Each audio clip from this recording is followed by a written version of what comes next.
you, Kate. As you said, what a beautiful sight. Mosaic Stadium as the CFL emerges from the lost 2020 season. It has been exactly 20 months and 20 days since the last game played here. Time to play again. Week 1 continues with the return of the Roughriders and BC Lions on an emotional night, Glenn. And it'll be emotional for last year's finalist for Outstanding Player out of the West. Cody Fajardo led the league in passing. He has set the bar high, and the expectations have skyrocketed. 36-year-old Michael Riley will start for the BC Lions, over 31,000 yards and just over 200 to move into 14th place in CFL history, passing Darian Durant, former Saskatchewan quarterback. Finally, Rick Campbell gets to debut as the head coach of the BC Lions. He left the Ottawa Redblacks after 6 years after the 2019 season. He's had to wait, and he knows in this hotbed what an emotional night it'll be for that man, too. As the flyover comes, Dickinson in his first year as a head coach in 2019 took the Riders to a 13-5 record, and their hearts were broken in the Western Final. The last game played here when Winnipeg beat them and went on to win the Grey Cup.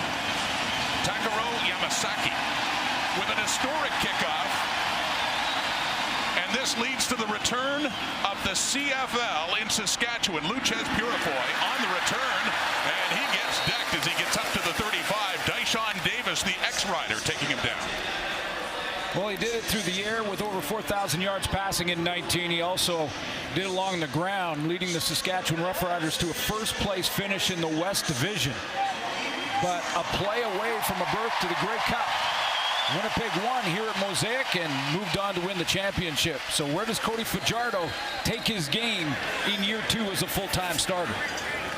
The starting lineups brought to you by Expedia. Saskatchewan wanted the ball to start things off. They won the toss. What can Fajardo do over a year later, almost 2 years later, for an encore after a brilliant 2019? Handing off to William Powell. Tried right, looks left, goes back right again and gets it up across the 40, and a good gain on first down for Saskatchewan. Well, he's got some weapons, starting with the guy who touched the ball first, and that's William Powell. But let's look up front. Some changes there. No Brendan Labatt, no Dakota Shepley. They've got some newcomers. Brett Boyko at tackle and Cameron Jefferson on the other side. Canadian receivers, great competition in camp. Lennius and Picton will watch here tonight, and their playmaker is Shaq Evans. On second down and short. And looking off to his left and completes it to Jordan Williams-Lambert near first down territory. Will this drive continue for Saskatchewan? Williams-Lambert, the top rookie in the West in 2018. Yeah, just a little use the sideline as this offensive line settles in. Fajardo's going to try and get it out of his hands quickly, get into a bit of a rhythm early in this game. Up across the 45. Drive continues and a first down. Riders, and they start pointing fingers as the flags come out. J.R. Tavai, former Ottawa Red Black, following Rick Campbell, as did Anthony Chaffee to the BC Lions defense, and says, my bad. So, be a 1st and 5 by the looks of things for Saskatchewan. Offside. BC number 10. 5-yard penalty. Remains first down. From the referee, Tom Valacy, for this big game tonight. Game 1, 2021. Saskatchewan and BC up near midfield. Fajardo, the leading passer in the CFL in 2019. A quick throw. Braden Lenius on the receiving end. Take a look at the newcomers up front for the Lions on defense, and J.R. Tavai is the only veteran. The rest are rookies. We'll get more into their stories as the game goes on. Tavai coming over from Ottawa, so he worked with Rick Campbell, the new head coach for the BC Lions. Bo Lacumbo, part of that linebacking core, veteran of the Canadian Football League. They bring over Marcus Sales from the Bombers and have Gary Peters and TJ Lee as the leaders of their back end. After that catch by Lenius, and then William Powell driving his way again for another first down for Saskatchewan.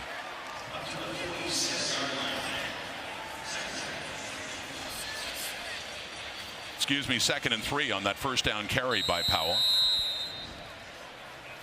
William Powell was busy in his first year with Saskatchewan after some great years with the Ottawa Redblacks, rushing for over 1,000 yards in 19. from the BC 47. Faking to Powell, dumping it off for Kyron Moore, and nowhere to go. Gary Peters, the veteran in that Lions secondary, coming up and taking him down.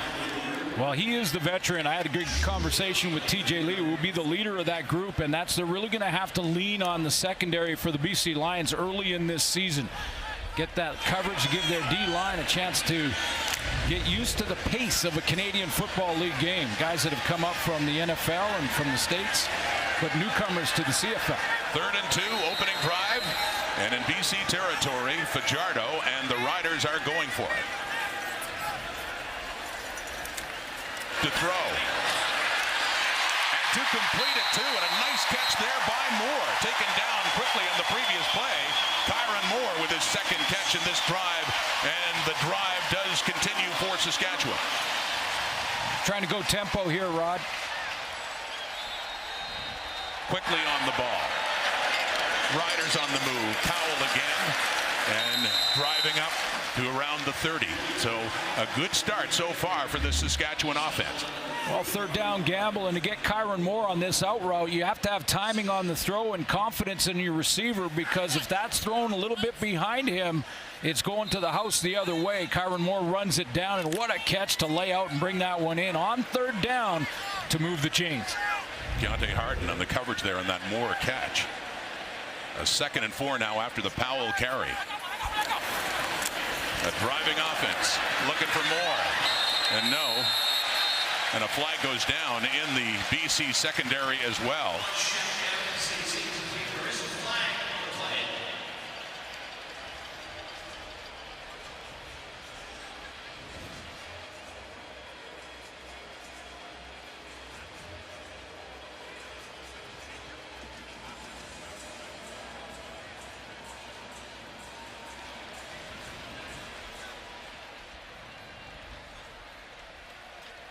Illegal contact, BC number 20. 10-yard penalty, 1st down. Bo Lacombo back in BC after a year in Montreal in 2019 gets flagged. Yeah, Bo Lacombo has got to walk out from the linebacking core to get in coverage here, and inside move by Shaq Evans, and he just grabs that jersey on the outbreak. So the ball's at the 20. 10th play of this opening drive for Saskatchewan. Dumping it off wide open. That was Jordan Williams-Lambert touching the ball again, getting it inside the 10. 1st and goal for Saskatchewan. Looks sharp out of the gate offensively. A lot of different looks. Started with a running play on this drive to William Powell. Just established the line of scrimmage in one play, and now it's quick game, getting the ball out of Fajardo's hands and to his playmakers. Oh, the fans here in this sea of green and white, waiting a long time for something to cheer for. And they're in business right now inside the 10. 1st and goal from the BC 8. Faking the handoff to Powell, and Fajardo keeps it. He gets close. He gets down to about the 2 for his 2nd and goal, as Saskatchewan finds itself on the threshold of that Lions goal line. Little play action inside. Try to draw the linebackers in. They do.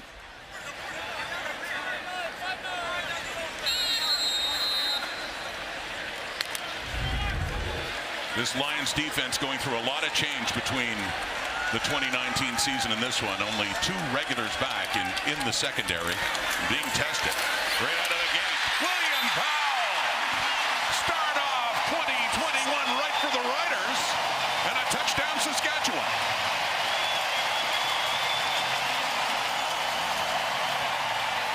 And they've waited a long time to see it.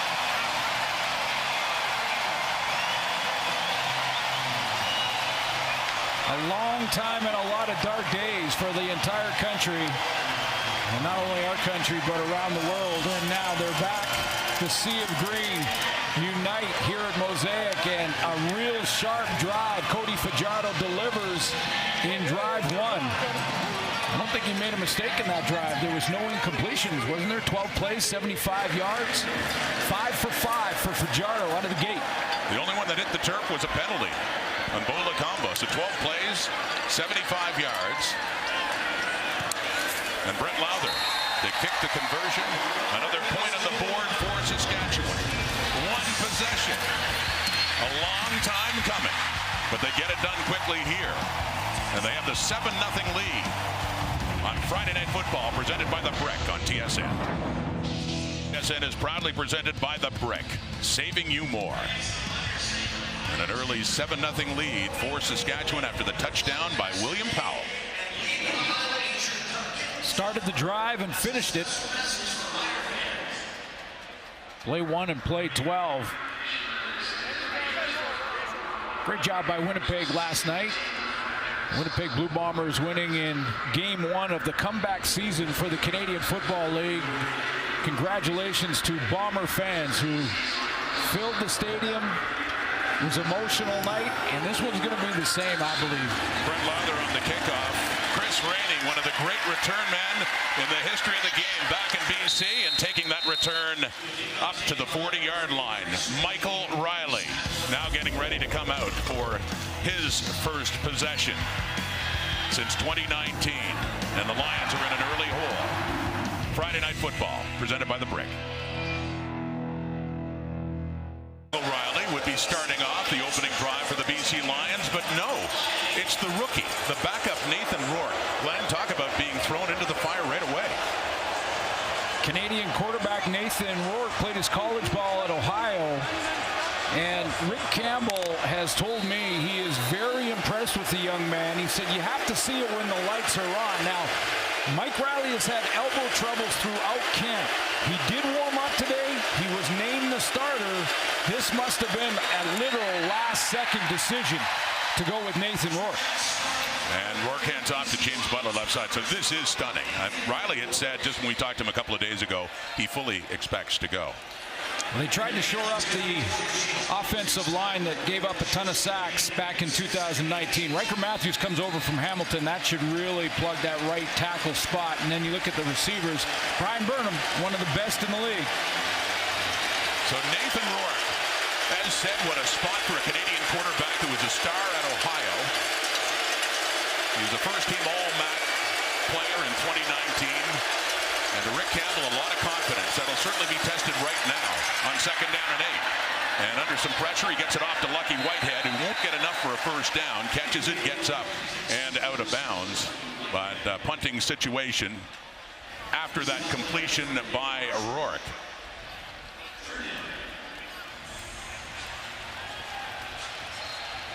As the punting team does finally come on, but what a stunning development early in this game. The first for the Riders and the Lions that Michael Riley is not playing. Nathan Rourke in there, and 2 and out.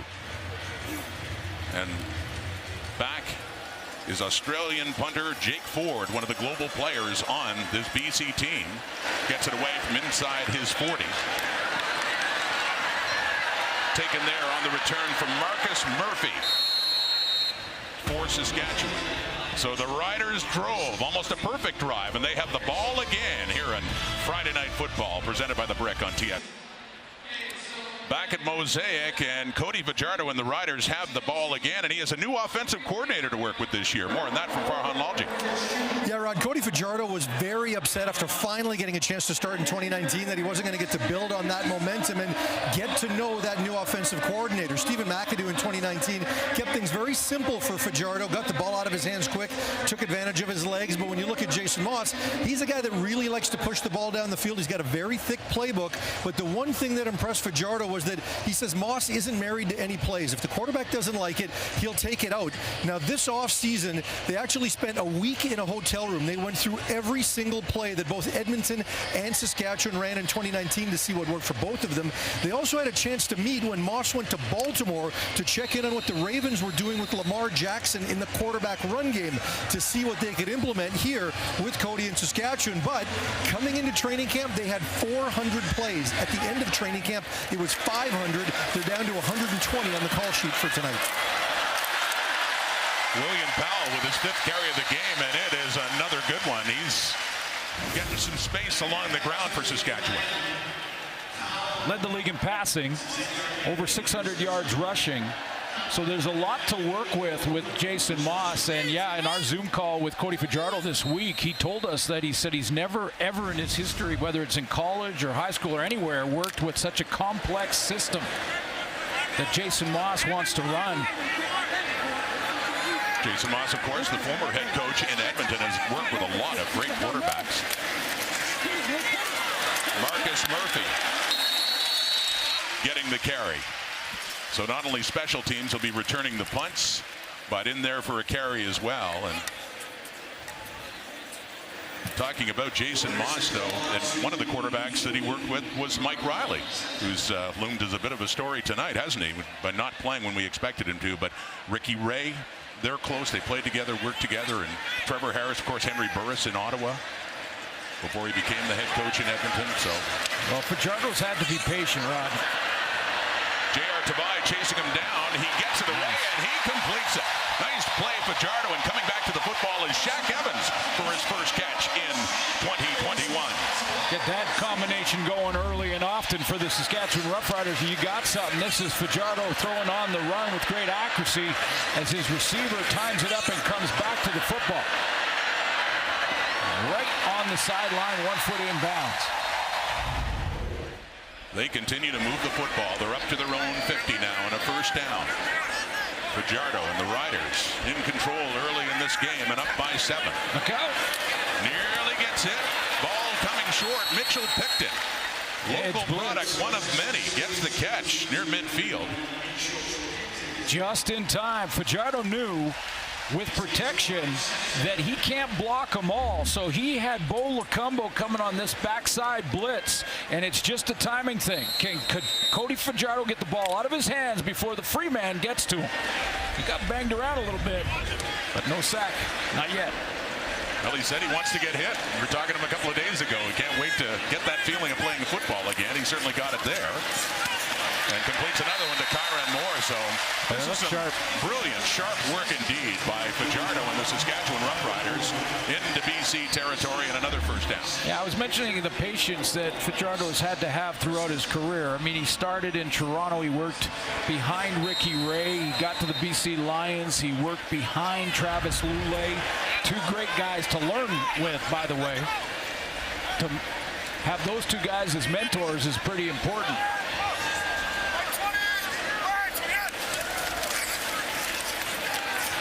Over the middle to Evans again. His second catch of the game. And another first down.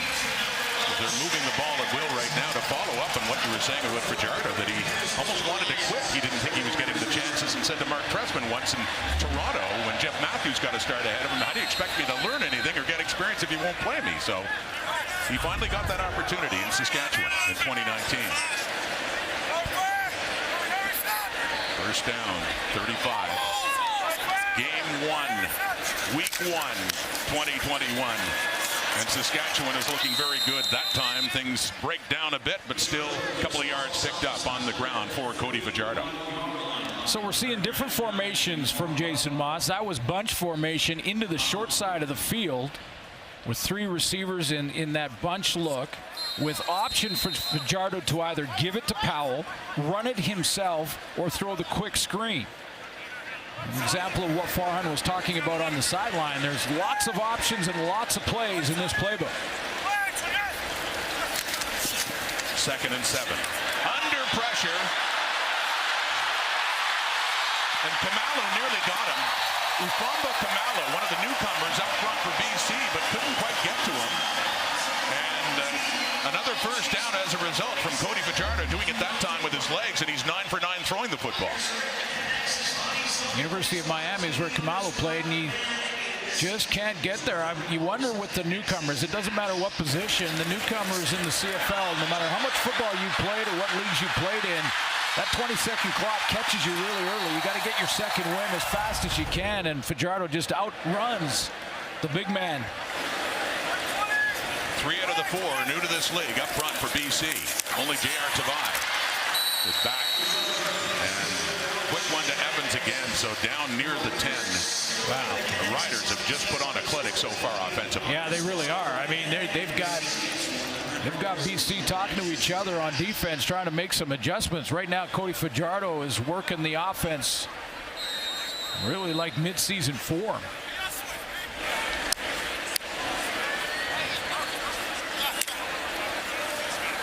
Mostly Rider fans here, of course, a sprinkling of orange, but the sea of green and white must be liking what it sees so far out of the home side. Back and playing again and playing very well. Fajardo. And an end zone look and a touchdown, Saskatchewan. Braden Lenius. Another local product. Regina boy, went to New Mexico in college ball in his second year. And he only had a couple of catches in 2019. He has a couple tonight, and one of them has put 6 more points on the board for Saskatchewan. 3/4 of the way through training camp, Cody Fajardo said in an interview that Braden Lenius was the MVP of their training camp. He said he is having a spectacular camp. In 2019, he was a little bit heavy. He was up at 240 pounds, lost some weight, got down to receiver weight, and has had a tremendous camp. Not surprised at all that they hooked up early. With John Ryan holding, Brett Lowther kicks another conversion. Braden Lenius, Saskatchewan product, Saskatchewan lead. Thanks in part to that. It's all Riders so far here at Mosaic Stadium.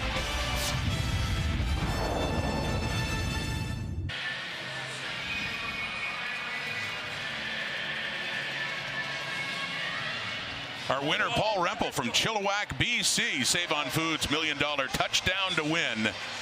And Braden Lenius, and you know, I've got Glenn Suter beside me and Farhan Lalji down on the sidelines who know their BC football. Excuse me. He was born in Regina, but he was raised in BC. Raised in Vancouver. And Carson Graham grad.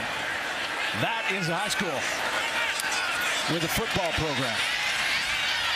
And finished his college ball in New Mexico, but played most of it at Washington as well. So the great Earl Henderson, coach of the Carson Graham Eagles for so many years. Lenius didn't get Henderson, but he was at Carson Graham. And watch him use his body. This is a veteran move to just sort of block out like a basketball player would to try and get a rebound on that inside cut. Now, all these players coming out of this camp that, you know, had been shortened because of protocols, no preseason, no chance to really slowly get into game shape.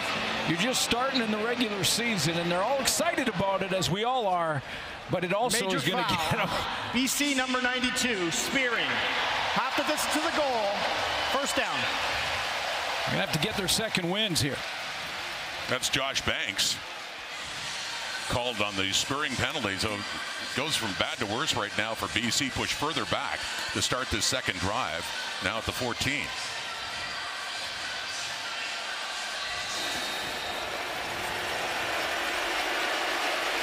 If you're just joining us, Michael Riley with an arm injury is not playing. He hasn't played it down.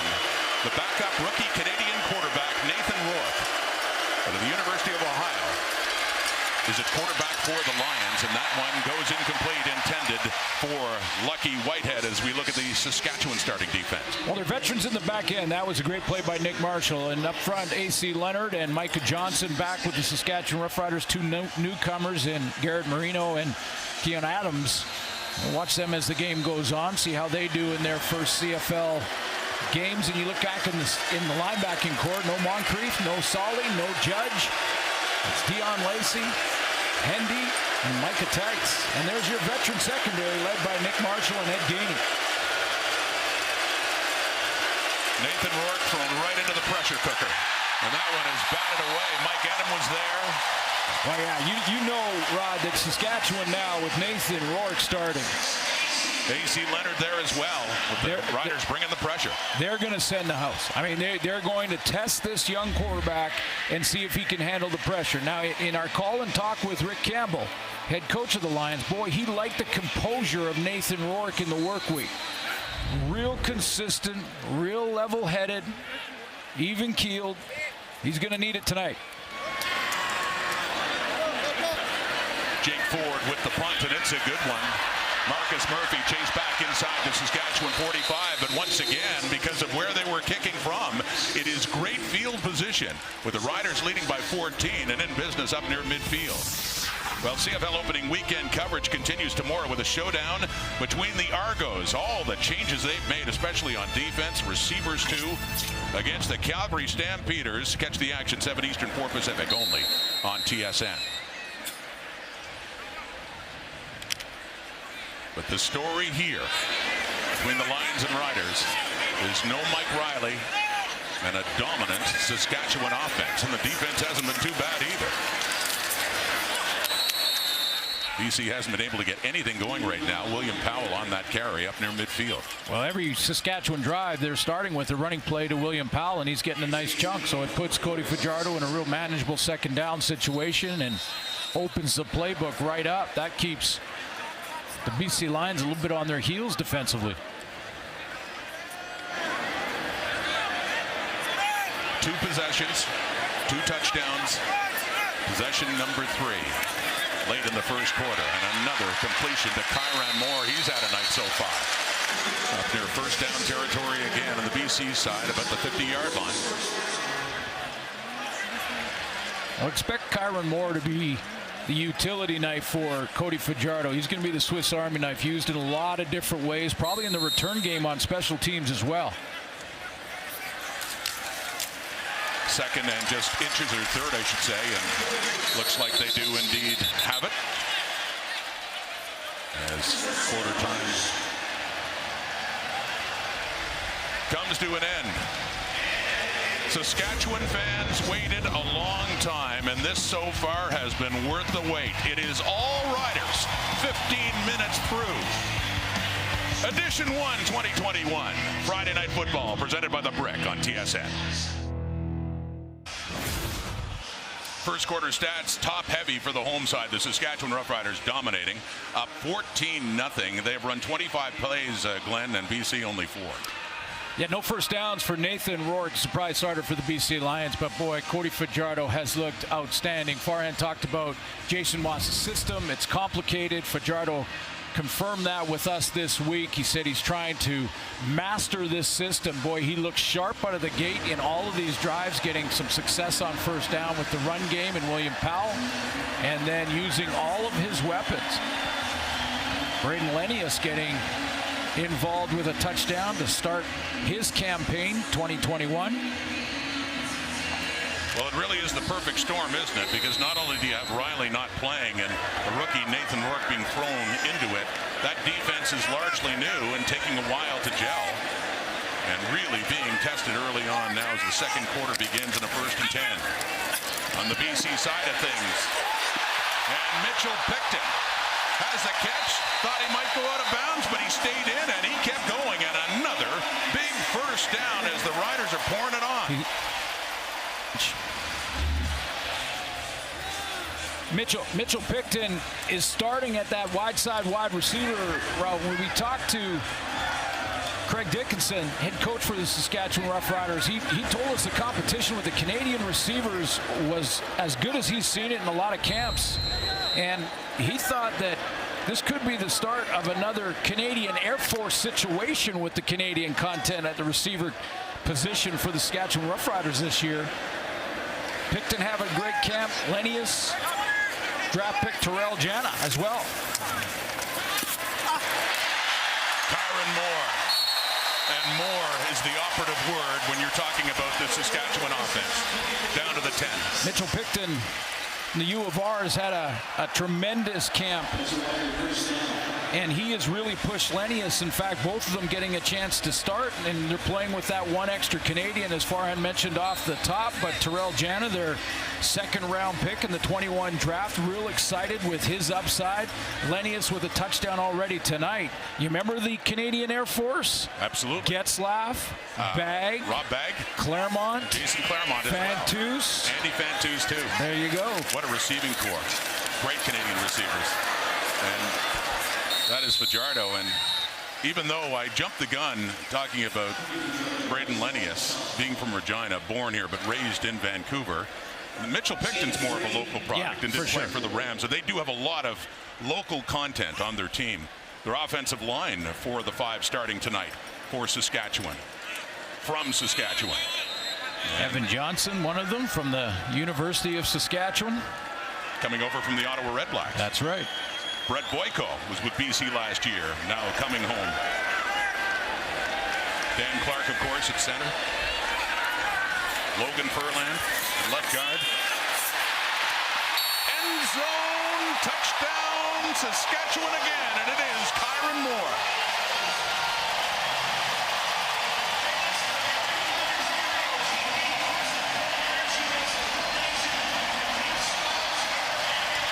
And this is very quickly turning into a rout for the home side. Well, you're right. The BC Lions starting quarterback tonight, Nathan Rourke's going to have to get at least a couple of first downs to give this defense a rest. That's just the underthrow to Kyron Moore. Anthony Chaffee, former Ottawa Red Black, getting there just a step late to hold him from scoring.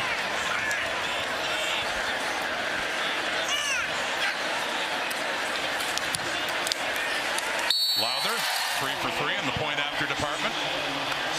Kyron Moore, 4 yards shy of 1,000 in 2019. He's racking up yardage tonight and a touchdown there too as the BC Lions are under siege on this Friday night. Congratulations, Brett Bizan from Regina. Another winner, Save On Foods, $1 million touchdown to win. Thanks to that man, Kyron Moore. Yeah, this is how they're going to use him. You're going to watch Shaq Evans come in, Williams Lambert come in, and then underneath all of that is going to be Kyron Moore. Stop it right here. Chaffee has got to get out over the bubble to cover him, and there's no way he can get there in time. So Lowther to kick it off again, and back for Chris Rainey, and this one will come to James Butler, starting running back in the night for the Lions, with Rainey ahead of him, and good special teams coverage.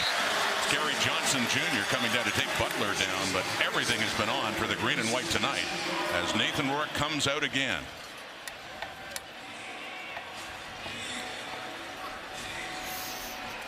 First team All-MAC honors at Ohio.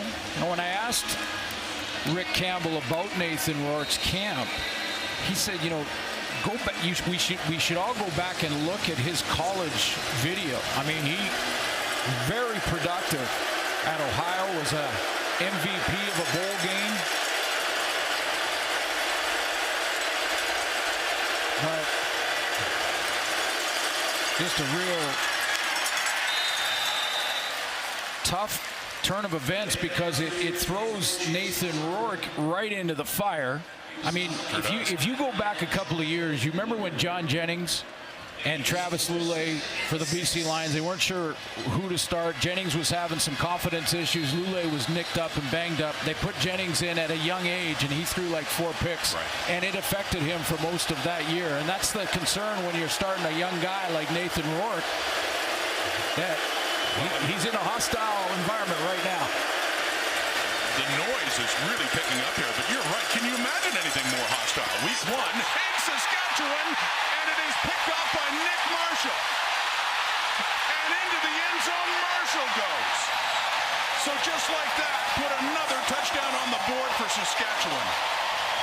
And just like that, it's a hit to the confidence of a young quarterback who showed great promise in camp, and he's got a long way to go and a long career to go. And as I mentioned, Rick Campbell feels like he's going to be a very good player and possibly a starter in the league in the future. But this doesn't help, and this is just a timing issue. He blindly throws it to the short side out, trying to get it to Lucky Whitehead.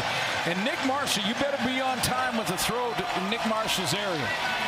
One of the top DBs, one of the top covermen in the league, former quarterback at Auburn. He knows how quarterbacks think and can anticipate. Nick Marshall has had 9 interceptions in his career. 4 have gone for touchdowns. Lowther had another one. That was a 27-yard return after the pick off Nathan Rourke by Nick Marshall.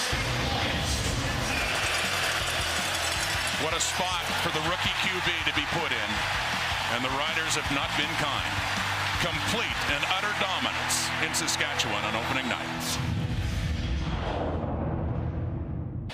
If you're a Saskatchewan fan and you're playing the Save on Foods $1 million touchdown to win, you got to like take your chances the way things are going. Tara Stark, the latest winner, thanks to the pick six by that man. Nick Marshall used to be a quarterback in college.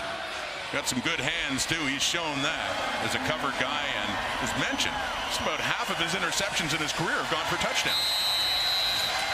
Nice job of keeping the ball off the turf and not putting it in the hands of the officials to determine whether he made the catch or not. Twisted his body around so he could maintain possession. And no one around him to touch him down by contact, so he took it into the house, and Nathan Rourke's got to let that one go and regroup. Well, a big story has been that man, Nathan Rourke, thrown in after Mike Riley, who was decided could not play because of arm soreness. It's James Butler on the return for BC. Lions in a huge hole. They're down by 28. So more in the Lions QB situation. Let's go back to Farhan. Guys, before that last drive, Mike Riley put his helmet on, but he was nowhere near the offensive staff. Prior to that, when the defense was out there, he was getting some treatment on the sidelines, and it was interesting to watch Riley during warm-up. Prior to the main stretch period, they have what's called an easy up period, where their quarterbacks come out, they try to throw long balls to their receivers, just trying to warm up. They're soft throws, but they're long throws. He didn't take part in that period. Then when he got in for the 8-on-8 period, without the lineman with the first offense, everything he threw was very, very short, so you could tell they were trying to be cautious and tentative, and we see the results now. Nathan Rourke 1 for 4 coming into this drive. Make it 1 for 5. The coverage there. Luchez Purifoy bats it down for Saskatchewan. So here's how you think if you're a defensive back. And we just saw Nick Marshall pick one. We've seen good play there on the crossing route by Purifoy. And as a defensive back with a young quarterback like this in his first start, you're starting to say he's going to throw on the first break. He's not going to hold the ball. He's not going to wait for his receiver to open up or double move you. He's going to throw on the first break so he can be real aggressive on that first cut by any of the receivers. We haven't even mentioned Brian Burnham yet. And under pressure, and now he's taken down. Dion Lacey, newcomer in the middle, was there. A.C. Leonard was there, and down goes Rourke. So they've gone 2 and out, pick six, and 2 and out again.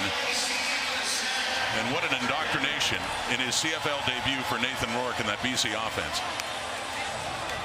Dion Lacey, and this is the other thing, as we mentioned when Rourke came first into this game, that now you're going to see Saskatchewan send the house. That's just a Mac blitz. Dion Lacey playing that middle linebacker position for the departed Solomon Elamimian. Jake Ford with the punt. He's had a busy first half to the chagrin of the Lions. And on the return, it's Marcus Murphy who gets it up to the 40. MLS on TSN will continue tomorrow as Toronto FC will host New York City FC at BMO Field in Toronto. Coverage getting underway at 7:30 Eastern, 4:30 Pacific. MLS on TSN. Discussion on the sideline with the veteran Michael Riley and the rookie, his understudy Nathan Rourke, who's been thrown right into the fire in a way, in CFL terms, about as unimaginable as you could think. You're in a football-starved hotbed in a sellout stadium in Saskatchewan, and lots of pressure, and they're down. And this Rider offense has been relentless too, scoring on every possession they've had. A short gain there by William Powell.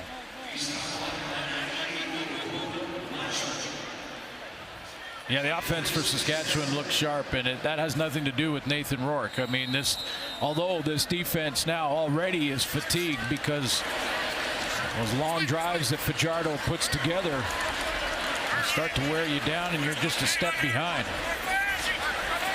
The first game here since the Western Final in 2019.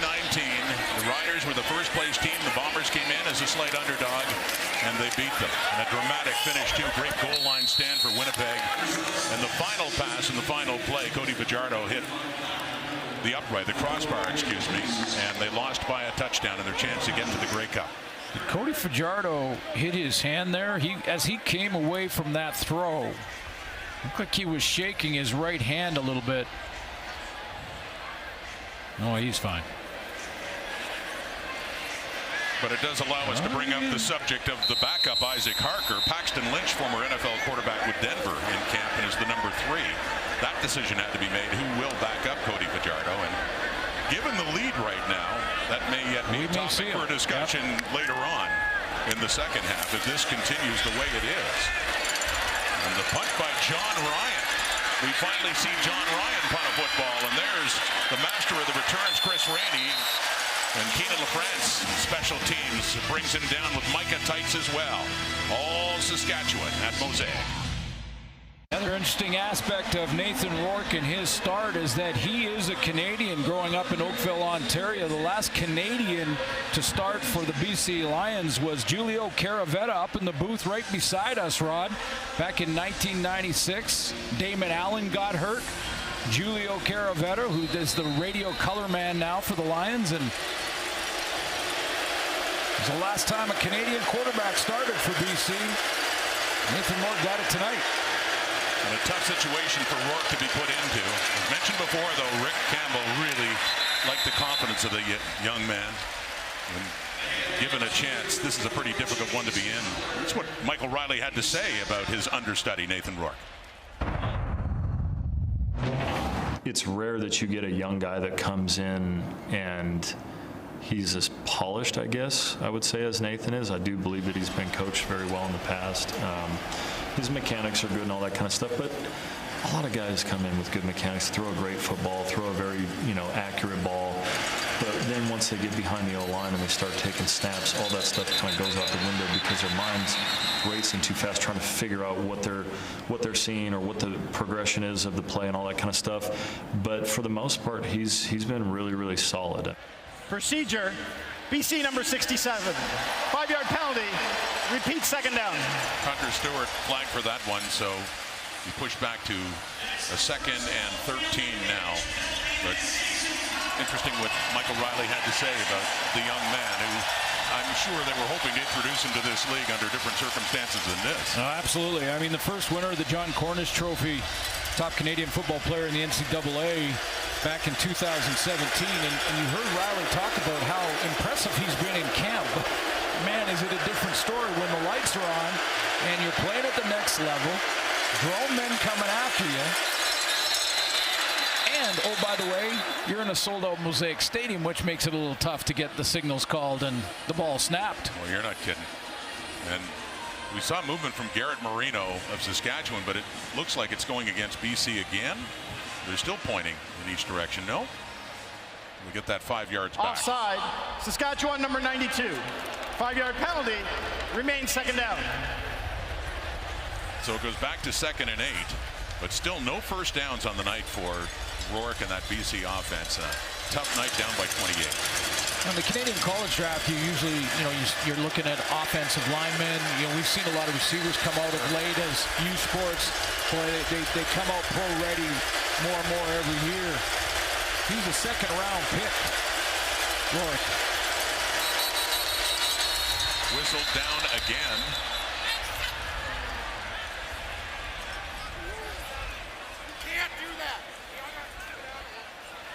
Procedure, BC number 67. 5-yard penalty, remains second down. So just like 2 plays ago, Hunter Stewart, veteran guard, getting flagged for the procedure. So back and forth we go in these 5-yard penalty exchanges. Yeah, and really no excuse for this. Usually when your backup is forced to play due to injury, there's a cadence issue because the number 1 has taken all the reps with that starting O-line. But that's not an excuse for the Lions because Nathan Rourke has taken a lot of reps with Riley on a pitch count. I mean, he's had that elbow issue through training camp. Very frustrating for him, so he's been on a pitch count, hasn't taken near as many reps as he normally would, and Nathan Rourke has. So the O-line should know his voice. A frustrating night so far for Rick Campbell in his debut as a head coach of the BC Lions. So Sup Chung, the right guard, number 65, has to come off the field because he's bleeding. David Neville, 66, will go in to take his place for the Lions.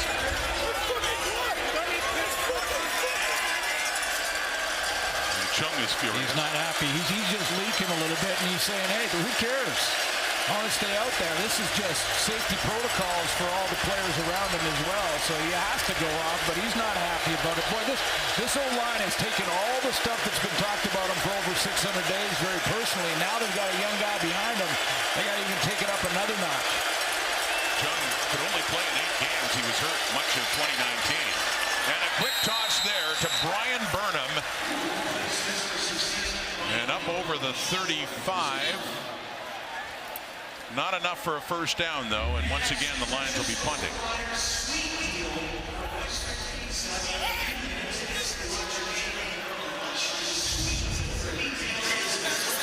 I think that's the first catch for Burnham, if I'm first time not mistaken. And there's a perennial 1,000-yard receiver that just can't get involved. That says a lot right there, too, doesn't it? On the punt. Marcus Murphy takes it, has a good return going, cross midfield, down inside the BC 50. I was wondering about the hand on that last throw when the Riders came off the field last. Let's take another look at it. He follows through. He did get a helmet. And that's the concern now. And that's really what Craig Dickinson has to start to weigh. You know, it's so new in the season, shortened camp, no preseason. You want your starter to get as many reps as he possibly can, but with a huge lead like this, you can get your number 2 in there and save some hits. And he uses that hand to chuck it deep. Coverage there by Harden. Tight coverage with Kyron Moore, the intended receiver, down inside the 5. To follow up on your point, it's certainly the way the Rider defense is playing against a young quarterback. Not as much concerned with a 28-point lead right now.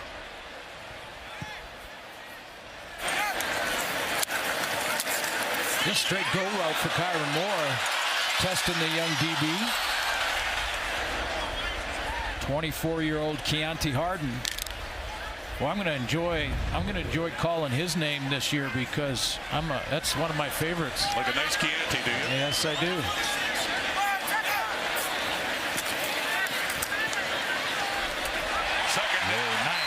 Leads to a first down. See, these are important reps, too, though, for Cody Fajardo. That's Williams Lambert, and that's a nice timing throw across the middle into traffic in a window. And these ones just build your confidence. I don't care how much experience you have or how many awards you've won. This is a throw that builds your confidence, quarterback, receiver, entire offense. 4:28 in the clock until halftime. A half thoroughly dominated by the Saskatchewan Roughriders over the BC Lions. In week 1, going left. William Powell, and just out of bounds on that first down carry. Well, it's tough to say what you can, really now ask the BC Lions. I mean, defensively, they're going to have to play their best game to get back into this. Come together quickly. That's where TJ Lee comes in, and I'm sure he'll be talking to the entire group.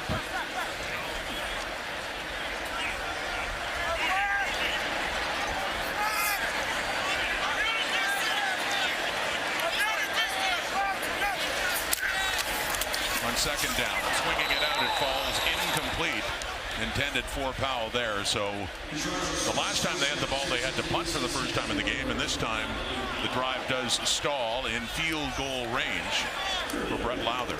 See if they can add 3 more and make it a 31-0 domination in this first half. Lowther himself, an interesting story, a 39-yard attempt here. Played for Hamilton in 2013 and then wasn't able to crack a CFL roster again for another 5 years. It's been a fixture now for the Saskatchewan Roughriders from 39 out. Yes, indeed, 3 more on the board. Saskatchewan now with a 31-0 lead with just a few minutes to go until halftime. Great start in Winnipeg last night. Tonight sold out in Mosaic Stadium. That is such a great sight, isn't it? Yeah, great to welcome all CFL fans, not only in the stadiums as we go through week 1 in Calgary and in Edmonton, but also at home watching on television. Outstanding ratings from last night's game. Almost 700,000 700,000 people watching that first game of the season. I'm sure we'll have a big audience tonight. Well, we talked to the coaches and a few players a few days ago, and the whole emotion of it wasn't lost on them either. I mean, a guy like Rick Campbell, Craig Dickinson too, talking about, even Mike O'Shea had been saying that it'd be difficult at times even getting choked up to think about a game that is near and dear to them, and so many other people didn't play for a long time. That's Rourke to Lucky Whitehead, and just like that, the BC Lions finally have a big-time answer. Boy, did BC need that, and did the young quarterback Nathan Rourke need that. I mean, this is huge for BC, because you know that it can change in a hurry. Now, the odds are still stacked against this BC Lions football team with a quarterback in his first game, but a little hop step around Nick Marshall caught him looking back in the backfield, which happens to everybody, but I love the acceleration from Lucky Whitehead after he caught it, and he was well in behind Marshall, so he could have just strided in. He separated. I think Marshall kind of looked up and went, okay, well, we'll live to play another day next series. You got one. But that's going to be huge for Nathan Rourke. He needed something to just say, okay, we can settle down a little bit, go back to the basics. Got a big play out of it. We're on the board. Very nice. Here we are late in the half. Their first points on the board, and also their first down of the game happens to be a 75-yard touchdown pass from Nathan Rourke, the rookie, to Lucky Whitehead. So down 31-6, 25 points. They will see if they can add 2. Ball's incomplete. And there is a return coming back the other way, but I think that ball had already hit the turf. They whistled that down.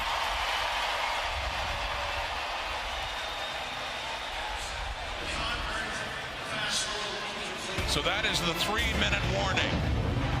And as bad as things have been for BC, just a little reason to be optimistic as they finally get on the board. We break it down at the half, and who wore it better, Chezzy's shoes or my pants? My pants. Definitely my pants. Oh, thank you, Kate. Something I never said to Chezzy. That's Price is looking forward to the panel. Kate Burness at the half, and congratulations, Brenda Ogilvie. Save on Foods $1 million touchdown to win.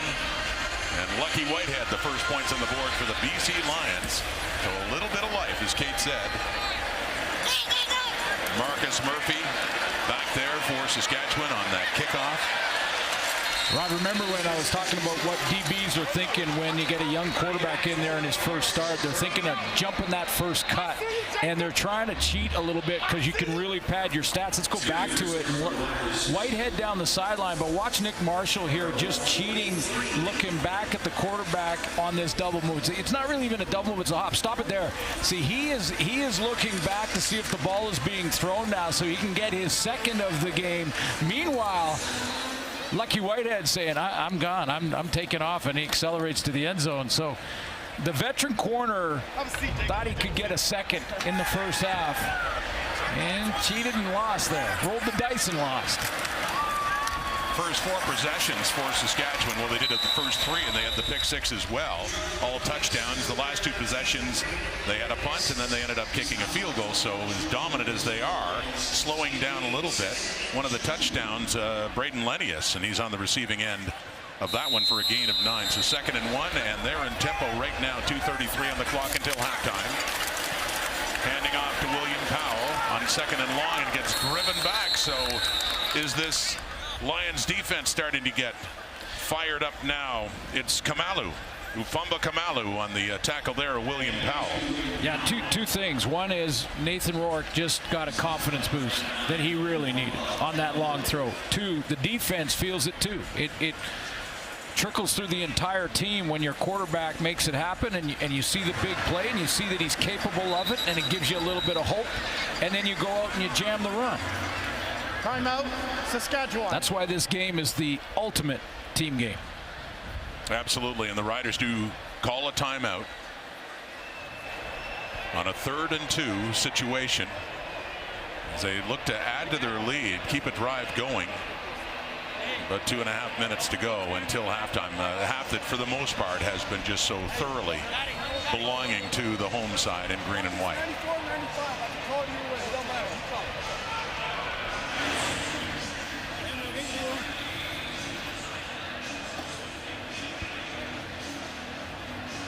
Cody Fajardo, 17 of 20, 167 yards and a couple of touchdown passes.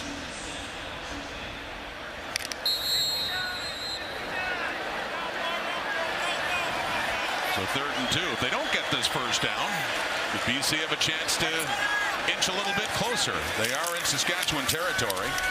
It is William Powell, and he does get the first down. He got to midfield, so just enough to keep things going.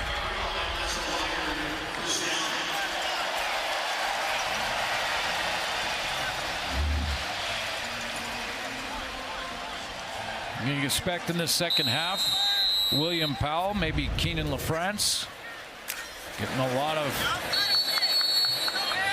of touches because you want to grind that clock when you have the lead, protect your players so you don't get any unnecessary injuries. Oh, Boom Gwacham, another player to watch for. I think we just call him Boom. Let's just call him Boom. Yeah, Boom Gwacham. Gwacham. Boom there. Boom Gwacham. Just watch him. Gary Peters taking down Shaq Evans. And the Sticks will move again. Another first down. This inside the Lions 45. 2:07 to go. Boom Gwacham, by the way, was a receiver when he started college. Now a very talented rush in. Falling down on catching that pass was Powell. So actually lost a couple of yards on that play. You really worry about an injury there. You're kind of hopping for the ball to maintain possession. William Powell's trying to get to it, and he's down in that crunch position there, just on his knees almost, and then you know you're going to get hit. So now it's all kind of falling apart, and now he's just trying to protect himself a little bit. Hope he gets hit in the back of the pads there, and he's reaching for the ball as well, so his arm's in danger. Second down and 13, and under pressure. This Lions defense is starting to really wake up now. Bolacombo is in there. There was a lot of heat. J.R. Tavai, Jordan Williams. And for the first time, they got to Cody Fajardo and forced Saskatchewan into a punting situation. It's amazing what happens when your quarterback gives you hope. And I've said it many, many times. That's why it's such an important position, maybe the most important in all sports. And I'm considering goalies in hockey, but if your quarterback is clicking, the rest of your team believes, and they play at another level. And that one throw from Nathan Rourke has helped this defense. It was Jordan Williams, the rookie, the top pick in the CFL draft in 2020, making his debut tonight, and a big play there. He was the first one to get to Fajardo and force this punt late in the half as Chris Rainey watches it sail into the end zone, and another point on the board for Saskatchewan to make it a 32-6 game. I haven't seen Chris Rainey break out yet, but I was talking to TJ Lee, who knows Rainey very well. You know, when he finished in 19, he was being used on offense, and maybe didn't. I think it took away. I guess what I'm saying is it took away from his special teams. Right. And you know, he's such a dynamic returner. But TJ Lee said, you know, in camp, this guy has looked faster than TJ Lee, or excuse me, than he's looked in the past. And you know, when I think about that, and you think about Chris Rainey looking faster, that sounds hard to do. That's fast. Yeah. And I think of him as a BC Lion. He's back this year. He was with the Argos in 2019. Yeah, exactly. And when we was with the Lions and he gets to the Argos, they were trying to use him both on offense and special teams. I think it leveled out his play because it pulled him in two different directions. Some guys can get away with it, and sometimes you can spot play a couple of guys in different teams and things like that. But Rainey, They'll use him on offense, too. If he gets back to that form early in his career in the return game, watch out. He can fly. It's been said about Rourke, too, and his potential. He can run the ball. He did there for 10 yards and a first down and completes that one. Brian Burnham with just his second catch of this first half. And that one, hey, here comes BC. Another first down and just slightly into Saskatchewan territory with enough time.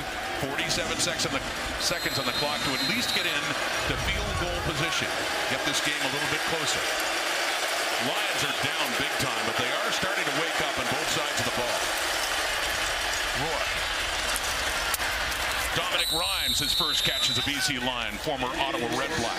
And what they'll do at halftime, Rod, sorry for interrupting, what they'll do at halftime now is they're going to pare down the playbook a little bit. They already done that if Nathan Rourke had to play at any time in the game, but they're just going to focus in on the plays that he likes, that he feels more comfortable with. Yeah, and they have woken up a little bit here. Tough sledding right there. Running back James Butler is met. Little sea of green and white. It'll be third down. 3rd and 2. And what would be a very long field goal try as well for the rookie Japanese kicker, Takeru Yamasaki. From Osaka. We're not seeing him yet on this third down. 15 seconds left. Looks like touchdown or bust for Nathan Rourke and BC. Quick out, one more. Got to get down now. There you go. Well, there, Rhymes, I stand corrected. They did have enough time with Rhymes to get out of bounds and see if they can bring on the field goal unit. 6 seconds to go, and we are about to see more history here. There he is from Osaka, Japan, one of the global players, one of 2 on this roster for BC. Jake Ford is the other, the punter. No Japanese-born player has ever scored a point in the CFL. Takeru Yamasaki will attempt to be the first, 43 yards away. Think there's some butterflies? Well, to be introduced to the game, like Nathan Rourke, to be introduced in a setting like this for the CFL. Yamasaki to put 3 on the board for BC. Oh, he just tucked it in the corner. That's great to see. Yamasaki, first kick, and he does just tuck it in to the left of that right upright. He's excited about that. Good for him. Congratulations. He's still got a hill to climb, but first kick and first points in pro football. Nice job. Yamasaki. And some congrats from the Australian punter. Some Canadians and Americans there as well in this for this global player. 3 more on the board. The Lions have a lot of work to do, but they got some life as we go back to Cape. It's Friday night football. Yeah.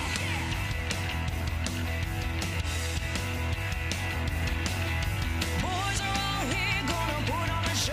Come on.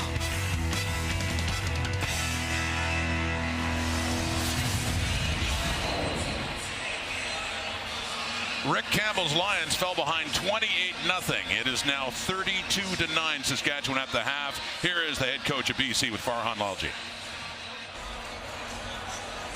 A little doubt in the last couple of days that you thought Mike Riley was playing tonight. What happened? Yeah, he just didn't respond to the treatment we thought that he would get and that he'd be good. We did it a few days ago and it worked well. Just not comfortable right now, and we want to do what's best for the team and best for him. And right now it's playing Nathan. What's the bigger concern, having a rookie quarterback in this environment, or how your defense played in that? Well, yeah, we got to help ourselves out. All 3 phases, we got to fight back. We showed a little bit of life, but we got a long way to go. I'm very interested to see how we respond. Thanks, Coach. Okay. A tough debut for both the head coach and the rookie quarterback Nathan Rourke. Rick Campbell's first game as head coach of the BC Lions, and Rourke just thrown right into the fire immediately when we found out as the Lions were to take the field for the first offensive possession that Mike Riley was not good to go, and that Rourke indeed would be the quarterback as Riley's still on the sidelines, and you got to give some credit to Rourke. The way that Mike Riley, Is he going to be coming in? They're getting the ball. I think Rourke they both warmed up like they were going to play. Campbell, in that interview with Farhan, didn't say that it was going to be Riley or that was a chance, but not surprising, and it is going to be Mike Riley. So I'm not sure if the team's not communicating with their head coach or if this is just up to the quarterbacks to decide. There was a quick discussion there, and he said, let's go. Well, this is, for the second straight half, this is a surprising development for BC quarterbacks because we had every reason to assume that Michael Riley would not play tonight, and that man Nathan Rourke would be continuing. And that Lion offense was starting to show momentum. Big touchdown pass from Rourke to Lucky Whitehead, and a drive for a late field goal by their new kicker, Yamasaki, and throwing a short one on first down. How many short passes will we see if Michael Riley tries to loosen up? Lamar Durant on the receiving end. But Rod, here's the issue. I mean, Rick Campbell just said they have to think of what's best for the organization and best for the health of Mike Riley. What changed in that 10 seconds from there to the sideline where now it's okay that Mike Riley plays? You either are or you aren't, and he's going to be second-guessed big time for what happened here with regards to this quarterback situation tonight. That pass wobbled in, but it was completed to Brian Burnham in a first down. So quickly a first down for this Lions offense that did admittedly really struggle in the first quarter and a half. Sure it did. And this game is not over yet, and there's football to be played, but this is game one. This is game one of a 14-game season, and I'm not sure this is the right decision. Once again, the pass wobbling a bit, not a lot of steam on it, and A.J. Hendy nearly had the pick. See, because Riley's issue is his elbow, and his elbow on his throwing arm. So now he's out there, and when you get in the game, you can't control it now. Now you're not like practice where you're trying to, take it easy, warm it up. You've got to just rip it if you see defenders around, and that becomes automatic. So, the chances of him injuring himself further increase tenfold when he's on the field like this. And okay. Saskatchewan's crowd noise increasing too on the 2nd and 10, completed but not enough for a first down, not even close, down to around the Rider 50. And I love his toughness, don't get me wrong. I mean, and this is one of the toughest quarterbacks to play. I mean, I put him right up there in the Matt Dunnigan category as far as toughness and quarterbacks. And I'm sure he begged to go on, and I'm sure he said at halftime to the coaching staff, I'm going. Let's see if we can rally here. The kid played okay near the end of the second half. Let's leave him with that and let me go back in. But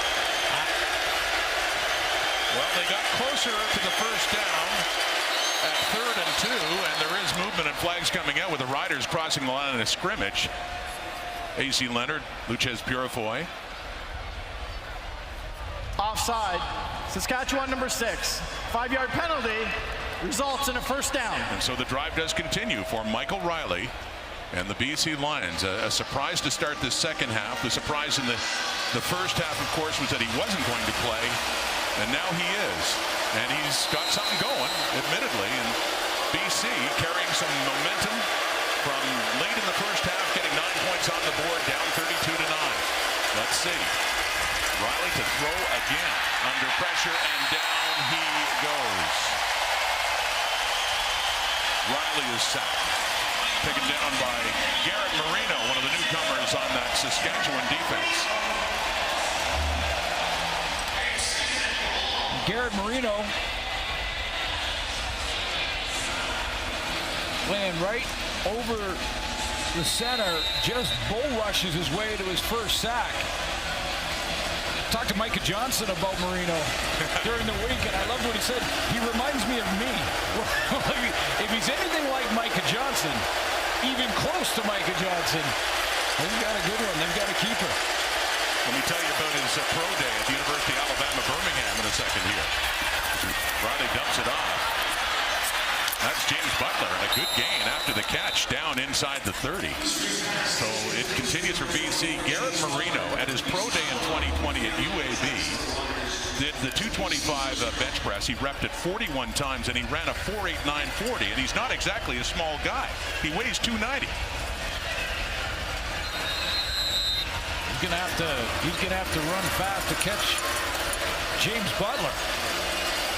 That was some quickness in the open field. You do see the difference, though, don't you, when Mike Riley steps on the field? Like, you know, I'll give him that. I mean, you can see the leadership. You can see everybody just takes it up and a little bit more hop in their step. And he's throwing again on first down. First possession, Lions in this second half.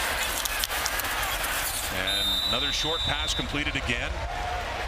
And it is Butler again inside the 25. But again, with that elbow, you know, it looked like he had Lamar Duran, who we haven't talked much about, on a seam route right here. And it looked like to me that Mike Riley was hesitant to make that throw. He was trying to go right down the middle. He looked at it, and he would have had to knife that about, I don't know, 40 yards to get it to Lamar, and he just decided not to. I mean, he's trying to manage his arm in the middle of game action, it looks like, and that can be trouble. Mostly short passes so far for Riley on this drive. 2nd and 4, BC. And looks like procedure on the waggle.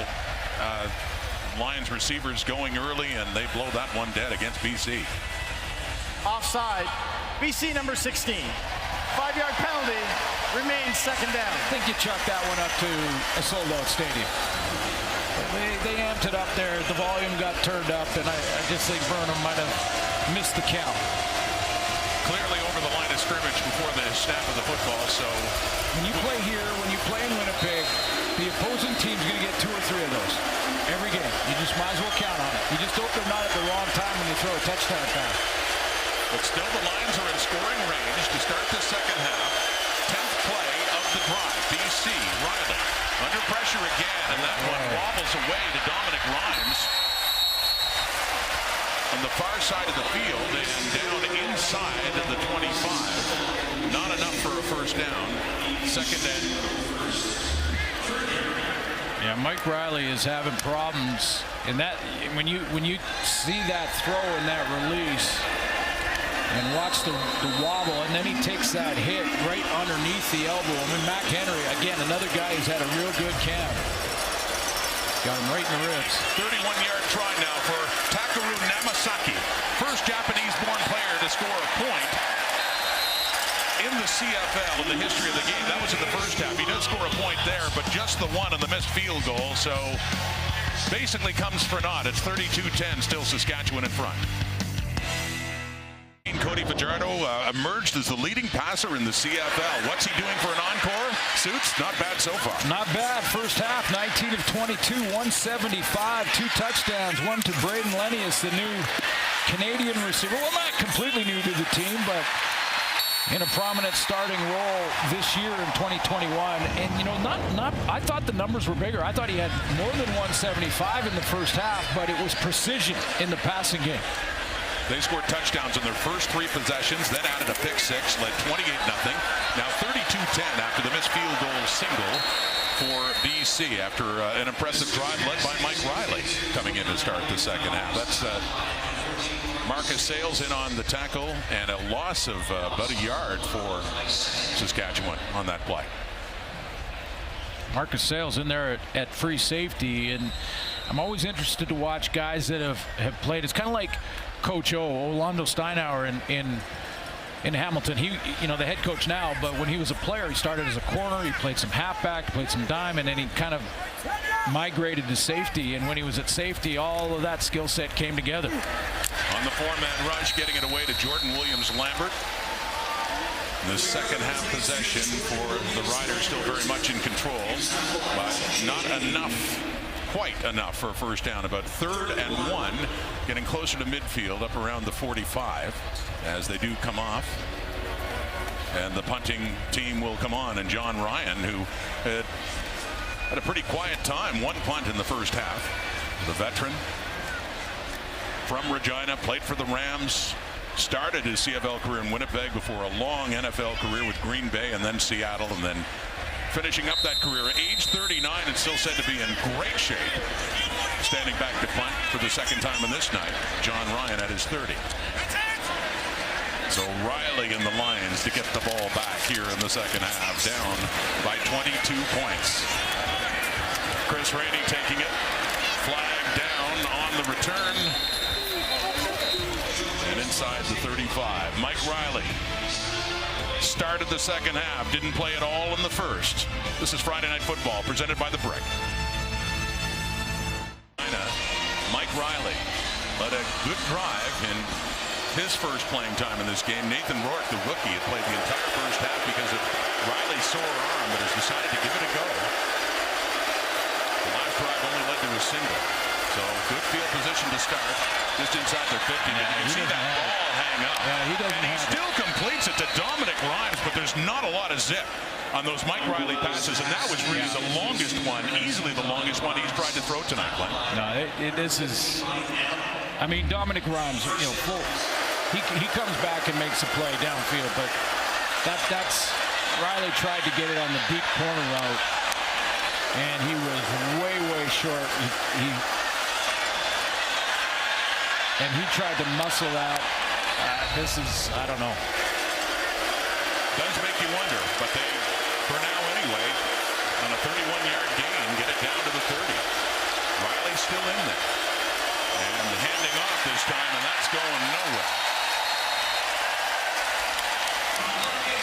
Coming into break on that is Keon Adams, new defensive end for Saskatchewan. What you're doing for Saskatchewan's defense right now, you've scouted Riley, and you've seen that the deep ball is probably not part of his arsenal. And so he's not going to be able to throw it behind you. Now defensively, your back end, your safety, your corners and halfbacks can start to tighten up closer to the line of scrimmage. Linebackers get underneath those curl routes, those shorter routes, close to the push routes as quick as you can, because the deep route doesn't seem to be in his playbook. Lost yardage, second and long, and that one, once again, not much zip on it. Ed Gainey's the closest to it as it hits the turf, and it's third and long, and another field goal situation for Takaru Yamasaki, who's 1 for 2 on the night.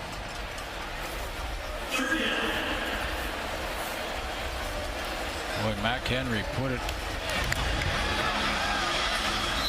big hit on Riley. Takaru Yamasaki, a 40-yard try. He had one late in the first half.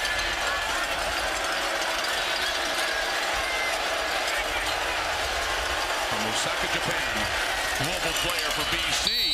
Make that 2 for 3. So 3 more points on the board for the Lions, who cut this to a 32-13 lead. An established veteran in the CFL, Nelson, one of the top picks this year in the CFL draft. Unfortunately, no reunion on the field tonight. Let's go to Farhan Lalji. Yeah, Rod, this was the first time the two of them were actually supposed to play in the same game. They're 8 years apart in age, so obviously they never played together in high school or in youth football. And predictably, Bo was Nelson's idol growing up. Paseko in British Columbia was an absolute prodigy when he went through the high school ranks. And at the time, many people felt that Nelson was supposed to be the same kind of player, and the one big advice that Boseko gave him was, be your own guy, have your own journey, don't feel like you've got to live up to me. But this was the first time this summer during the pandemic that the two men actually worked out together with the same goals in mind. And then when Nelson eventually got injured, it really broke Bo's heart, because he knew just how hard he worked to get to this point. Interestingly enough, Nelson got taken 2nd overall. Boseko got taken 21st overall. He was actually ranked 1st back in the 2013 draft year, but he went lower because many people thought he'd wind up in the NFL.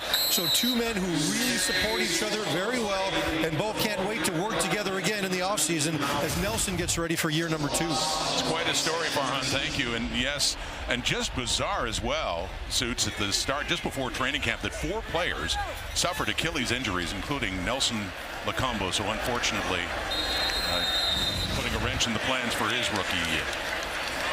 And some trouble off the snap for Cody Fajardo. So lost yardage at 2nd and 11, Saskatchewan. Well, Big Brother Bo can hit, I'll tell you that. And I'm wondering, and when we do get a chance to see Nelson play, And if he's even half as physical as his brother. Remember this against the BC Lions when Bo was the... Oh, my goodness. It was a legal lower the shoulder, run through. Mackey hit. That's a fullback / running back for the BC Lions. And Bo Lacombe, I remember that one in 19. One of the best hits of the last, 2-3 years. And that was his only year in the CFL when he wasn't with the BC Lions. And who does he do it against? The BC Lions when he was with Montreal. But you're right. That was another story of in itself with when you think about those 4 players that went down, one of which was Larry Dean, right. Freddie Bishop, Nelson as well, all with Achilles injuries. And they lost another defensive lineman later, a few days later, in Tim Williams. Nelson Lacombe, though, not playing now. But he has all the makings of being like Big Brother Bo. We'll be back. Animated Trek series critics call smart and genuinely funny. Star Trek Lower Decks, a new season Thursday, August 12th on Crave and CTV Sci-Fi Channel. Big Star Trek fan, are you? Well, does Kirk make a cameo? I don't know. Is Kirk in this? Well, James, no, I don't think he is. But, I mean, that is the leader. That is the commander-in-chief of the Starship Enterprise. And we need warp speed. Us older guys, we like that old original Star Trek series. I'm with you. Lucky Whitehead. With BC having the ball again. Oh, I'm sorry. There's no better commander of the Enterprise than James Kirk. It's got to be Kirk. Yeah. And the new Kirk is okay. Chris Pine? Yeah, I'm good with the new Kirk, but I get in the debate quite often, and I don't know why. You wouldn't like a Captain Picard Next Generation type thing, right? Exactly. No, and there was so many of them. The spin-offs, and yeah, exactly. And I'm thinking, no. Nothing like the original. James T. Kirk. We agree on that. Second down. Mike Riley still in the game. You can see with every throw, not the tight spirals that you might normally see from Mike Riley, but he is completing passes, and that one for a first down. Well, yeah, and you did notice the difference, and you did notice the leadership. But I thought that there was some real good that we saw from Nathan Rourke. And Nathan Rourke, the first Canadian to start for the Lions since '96, and Julio Caravetta, we showed you. It's a big deal. I mean, this is a story. Nathan Rourke starting this football game as a Canadian quarterback in our league.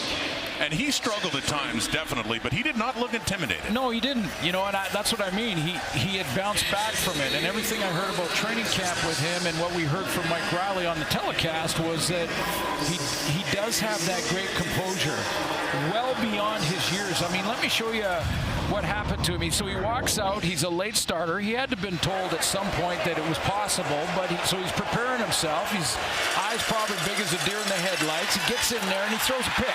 Throws a pick pretty early in the process, and Nick Marshall scores. Keeps an even keel, takes a look at the video, comes back, he steps in and throws to Lucky Whitehead. Touchdown late in the half. Again, pretty even keel, and that's going to serve him well. Bouncing back from adversity, keeping yourself calm, even if it's good or bad, doesn't matter. Ride that roller coaster, try and flatten it out a little bit. I thought he was making good steps forward. Now, obviously, if Mike Riley can play, you want Mike Riley in the football game. Michael Riley. Well, you want Michael Riley in the football game, and we're going to work on that. He's going by Michael now. Yes, we're going to work on that. And Mike Adam is the injured player for Saskatchewan. Jacob Dearborn coming into the game, product of Carleton University. Adam, veteran from University of Calgary, hitting up injured, but that previous play, I want to give Michael Riley a chance here. How important is it to just run the football a little bit? Well, get some yardage. There's still time to do that. Yeah, I mean, there's still definitely time to do that. But yes, when you're down by 3 touchdowns, the time does come, and we are getting late in the third quarter. And Riley, 9 for 11, throwing the football, and dumps it off there, and that falls incomplete. The closest receiver intended there for Lamar Durant. So third down. A lot of promise in this receiving court too. If Riley can get fully healthy, they've shored up the offensive line in BC, so they're better up front than they were in '99 with Riker Matthews, Joel Figueroa at the tackles, and Hunter Stewart, Soup Chung. Healthy too. Yeah, healthy, and Lamar Durant. You know, I think he's ready to take that 1,000-yard-a-year step. Canadian receiver, the slot position. Of course, they got Burnham, we've talked about, and Lucky Whitehead is adding to that. Wow. How's that for a perfect punt by Jake Ford? Marcus Murphy elected to let it land and roll, and it went out at the half-yard line. So BC has hemmed Saskatchewan as deep as they possibly can. How about that? Well, where do you go from here, though? I guess. No, that's outstanding. So the rookie kicker makes his first. Jake Ford. Yamasaki makes his first. Jake Ford from Victoria, Australia. Yeah. So the two global kickers they have on this nails team. the corner on a punt. He moved to the U.S. in 2016 to play football. And hem deep. Fajardo dumps it off to Jordan Williams-Lambert, who gets a few yards, but it'll still be second and long, and Saskatchewan close to its own end zone. Anthony Chaffee, who was with Rick Campbell in Ottawa, had a couple of years with the Red Blacks, went to a Grey Cup in 2018, now with the BC Lions.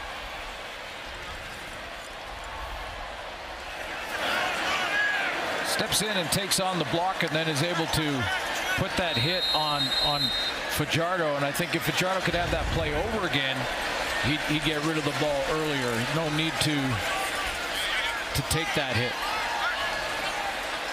So Fajardo will take this snap right at his goal line on a 2nd and 6, and a 22-point lead. Has time, but that time disappears. Will this be a safety?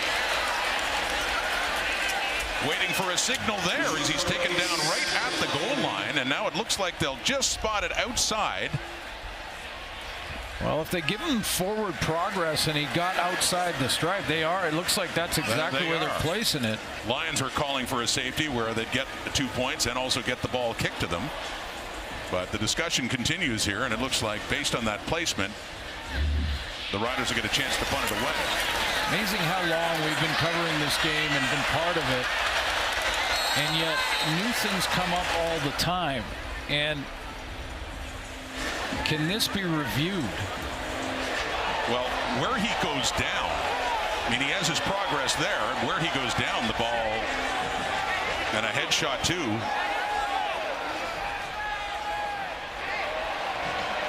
By the Lions, rookie linebacker Jordan Williams. And that's what Craig Dickinson is talking about. Wants the headshot from Williams on Fajardo.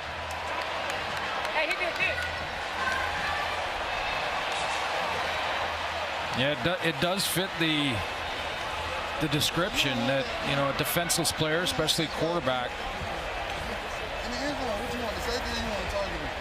And you don't necessarily have to be helmet to helmet to get a roughing the passer or unnecessary roughness penalty. Saskatchewan is challenging for roughing the passer. We'll review the play.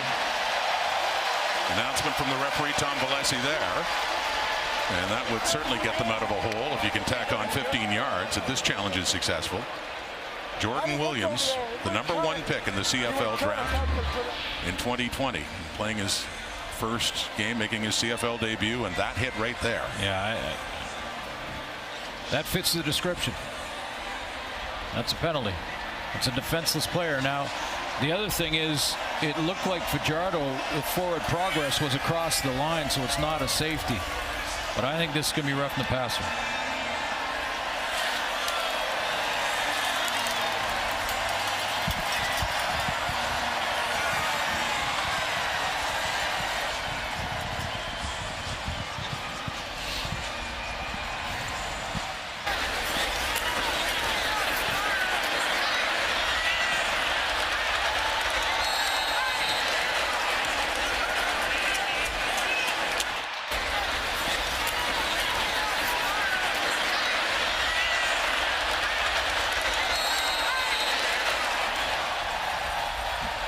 So,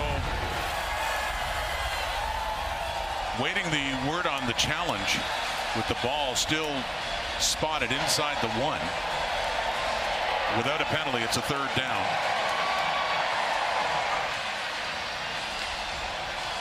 Awaiting the word from Tom Valesi. Well, Fajardo was not in the pocket. After review, the ruling on the field stands. 3rd down. I was going to say, when we showed it that many times in replay, Fajardo fighting for yards, running the football. You get the roughing the passer challenge is for that protection in the pocket when the quarterback is vulnerable because he's looking downfield and he's in the pocket. Once you vacate the pocket, then you become a runner, and as a runner, well, just ask any of them. You can be hit like that. Does John Ryan punt it away here? The last 4 possessions. No, he's not going to. He's going to give up the 2. They had 3 straight 2-and-outs and giving up the safety here. So after all of that, it is a safety for BC, and they will get the ball back. 3-quarter time, so 2 more points on the board.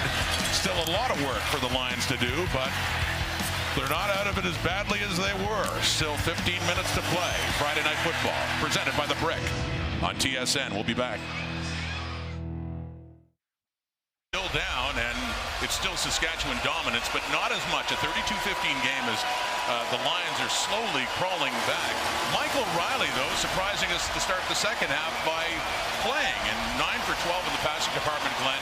106 yards, but clearly those passes, not what we're used to seeing from Mike Riley. No, news headline, Canadian quarterback starts in game 2 of the comeback season in the CFL. Nathan Rourke got the start, but he didn't get to play in the second half. Mike Riley with the bad elbow is playing. Clearly the bad news is that he's putting strain on an injury and doesn't look like he's throwing it with the zip or even the deep. I think he hasn't thrown a deep ball yet or tried one and it was way short. And the good news is, though, the Lions have played better. I mean, for Lions fans, the good news is they've played better. Their defense certainly has. As mentioned, 3 straight 2-and-outs for Saskatchewan, and most recently John Ryan giving up the safety to make it a 34. Played better, but 32, I should say, 32-15. That score should read.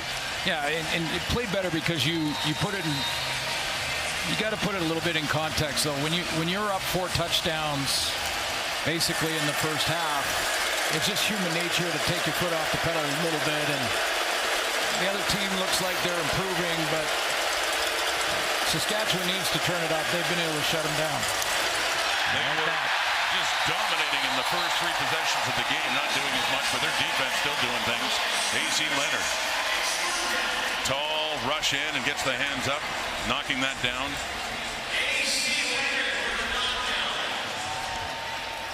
And a 3rd down. That's what I mean. Like, at times they've looked better, and Riley has moved the ball a little bit. Clearly you could see his leadership made a difference, but when the Riders with their defense and when they need to in second down or when Riley gets into plus territory, they've shut the door. Jake Ford to punt again, and a good punt towards the sideline. No chance at all for Marcus Murphy with a flag coming out.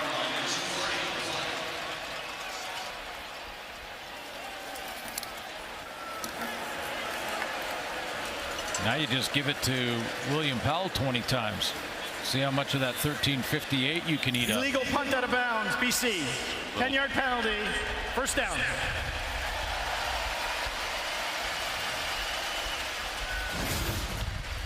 I got a good one, though. 3 straight 1,000-yard seasons for William Powell. 2 of those in Ottawa, of course. 19 in Saskatchewan. And as important as those running yards is his protection skills, because very, very good, solid in protecting him. And protecting the quarterback isn't just up to the O-line. So excuse me, a little too close to the sideline there for Ford in that punt and getting the illegal punt out of bounds. Fajardo. It's intercepted, and it's the veteran T.J. Lee with the ball. A big play for BC's defense and a big return here for T.J. Lee, who gets it up into Saskatchewan territory now. And a flag is down. There is a flag. It looked to me that Riders were offside. Saskatchewan Yeah. number 1. That penalty be declined. We have a turnover. First down. Yeah, it looked like the Riders were offside. I think it was far side of the field. Shaq Evans. So another break for BC. 32-15. They have the ball in Saskatchewan territory. Michael Riley tonight. Mike, no more. He wants to be called Michael, and here's Farhan now with an explanation why. Yeah, Rod, the big reason for it is out of respect to his mother, Rhonda, who passed away this offseason, and she didn't like him being called Mike. She very much preferred his given name, Michael, and for Michael, it just brought back memories of when he was young, and he would get in trouble whenever he heard the full name, Michael. But now he really wants to do it out of respect because of how much it meant to her. She meant so much to him. Rhonda and husband Pat used to make their entire summers about coming up to BC, coming up to Edmonton, and watching every home game their son played. And they completely invested in the CFL. Not just their son's performance, but about the entire culture of it. He loved having his family around. He loved having his mother help look after his children at the games and work with his wife Emily on that. And, you know, it was difficult for him. He said that there were so many times that my mom was there, and I never really enjoyed those moments because I was so focused on my own performance. If we lost or I played poorly, I would be upset and not appreciate the times that she was there with me. And now he's making every effort this year to really appreciate and enjoy the moment. And you have to wonder if that played a part in some of his decision to come back into this game, realizing these opportunities now may come few and far between. Thank you, Farhan. It's such an emotional time for the Riley family and Michael and his parents, his mother, his father coming to every game, as you talked about, that they could in Edmonton and Vancouver as well.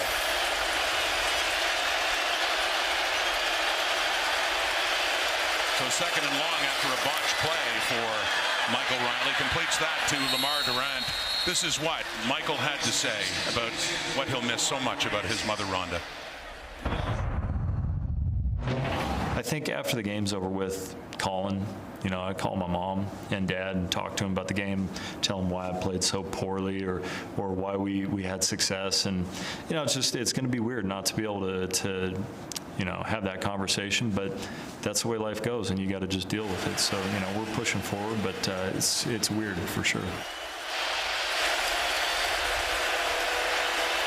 And it's been a difficult night in football terms here for Michael, not playing in the first half, but trying to get something going in the second. It's 3-down football now. They're down 3 scores.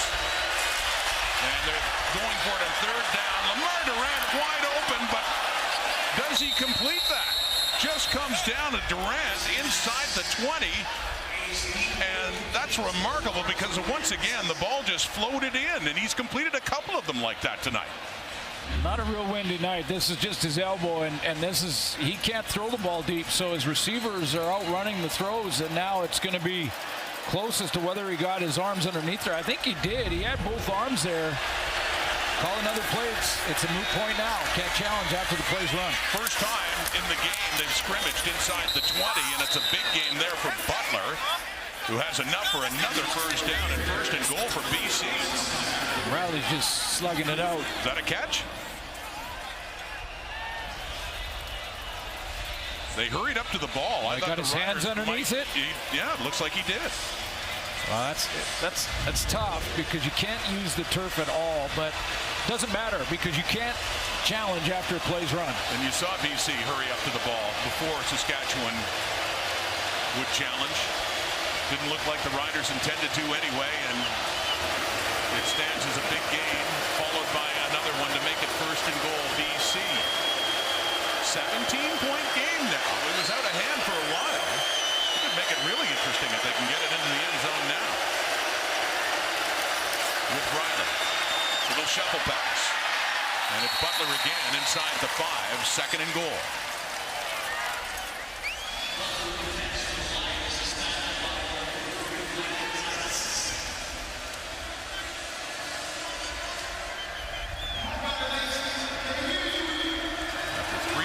Touchdowns on offense for Saskatchewan. Nick Marshall intercepted Nathan Rourke.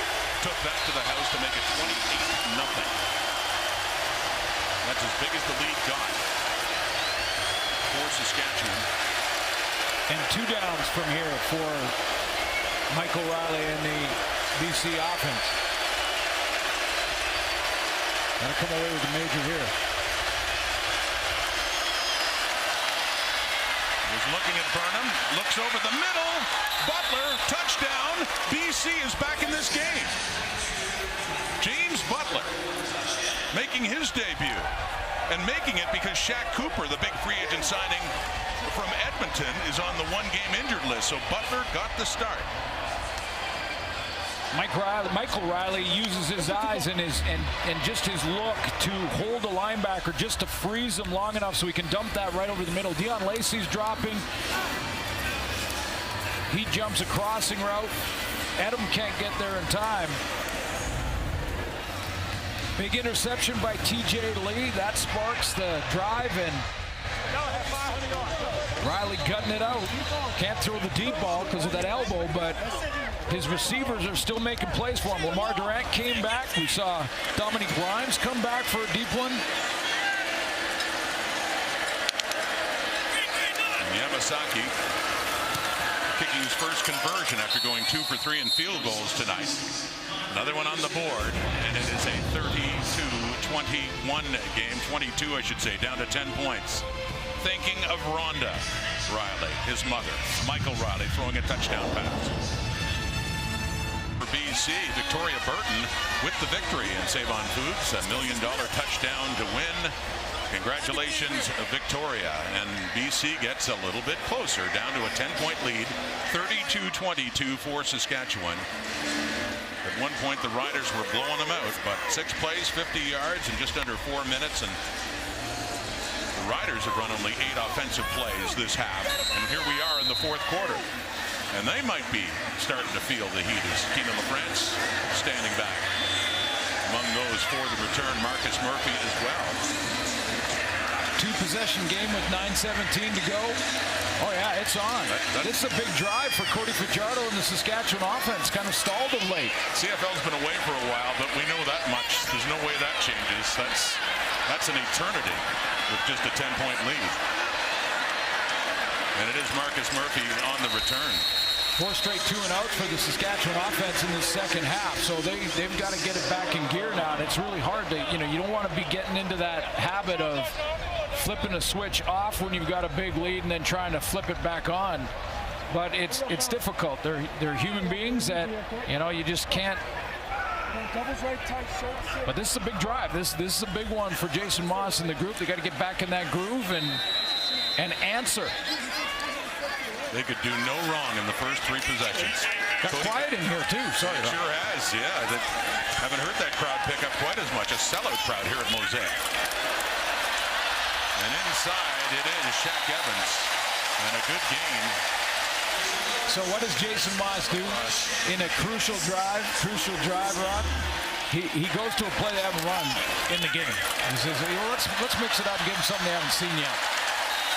Real good start to a real important drive.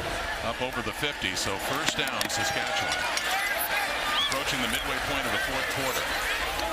Oh, look out. Oh, nearly intercepted there by Gary Peters in coverage of Jordan Williams-Lambert. And the last points, the touchdown drive by BC came off a turnover when TJ Lee picked off Fajardo.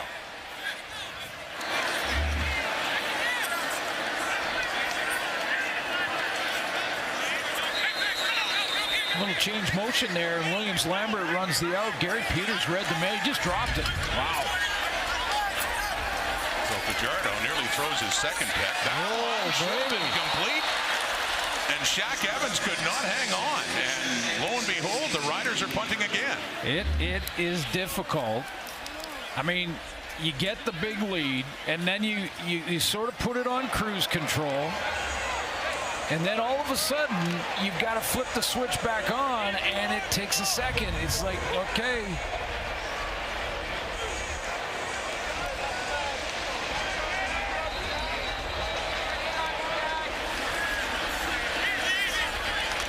Momentum is changing in this game.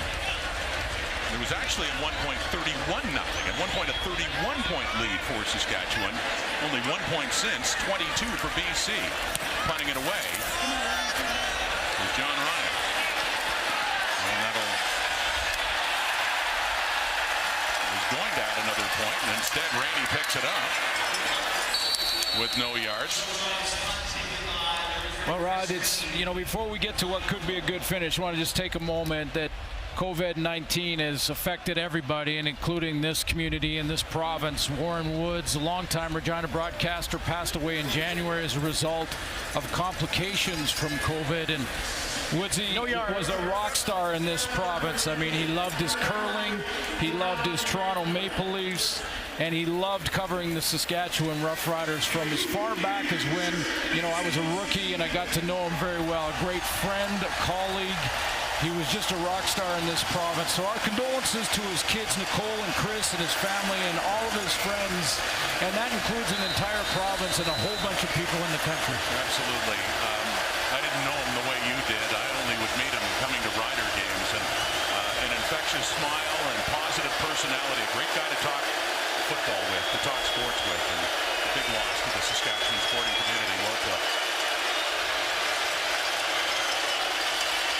The momentum swing. Can Riley take advantage? And that pass for Shaq Johnson gets tipped, and it could have been worse with Riders. Nick Marshall, who already has a pick six in this game, Ed Gainey, all around it. Well, the defense got the message. They thought, okay, because they're flying around there. A couple guys had a crack at it. Gainey, Marshall, big down. Michael Riley, 13 of 18 now for 147 and a touchdown in this second half. He didn't play in the first half. As you can tell by watching him throw, there's not much zip on his passes. His arm is sore. And gotta get the ball. Can't do it. Going to be a time count violation. It is. So he tried. More frustration for BC. Rod, he tried, man. He could sense it. The crowd got into it again. He's been here before. In fact, the BC Lions haven't won here in Mosaic since 2016, October. They have struggled here. And he felt the crowd, the volume get turned up, and he tried to rush it at the line of scrimmage. He was yelling to Peter Godberg, come on, let's go. Time count violation. BC number 13. 5-yard penalty. Remains second down. He knows what this atmosphere is all about. Been here many times as an Edmonton Eskimo or as a BC Lion. He's trying to get it. Just before that, he was rushing him.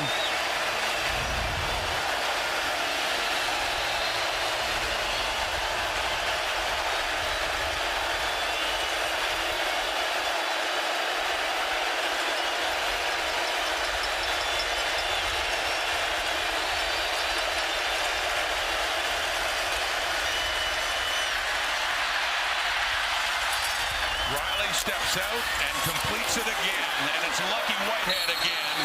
A big first down for BC. 6:49 on the clock. That was one of his most accurate throws of this game tonight with his elbow issue, and he kind of kept his arm in front of him because he was throwing on the run to that spot. Pocket broke down, so he got outside. Hits Lucky Whitehead, and he can do the rest. A little bit of damage after the catch. There's a lot you could do with Lucky Whitehead. A little hit screen action, pitch and go. Well, it worked late in the first half. He had the big play, 75-yard touchdown that started to get BC back in this. Another pass that hangs up they there. Keep coming up with one. Completed. Mike Riley is completing these passes that, when you look at them coming in, they look like they have no business being caught, and Lamar Durant comes down with that. That's 3 or 4 now. We've counted since Riley has come in that he can't be his normal accurate thrower, so he's just kind of putting it in a spot, and he's letting his receivers make plays, and they are. Are they ever? And the bottom line is Riley is completing passes, and some big ones here. BC on the move. A better pass there for Durant, and that one falls incomplete with a flag once again down on the field.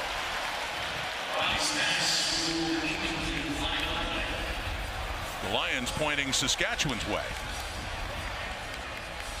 I will. Illegal contact. Saskatchewan number 11. 10-yard penalty. First down. So they get Ed Gainey on that coverage, the intended receiver Lamar Durant, and a first down for BC on the move.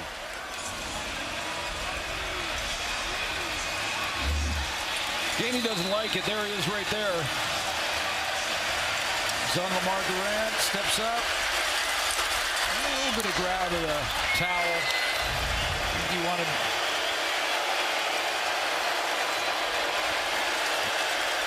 It was a 31-point game.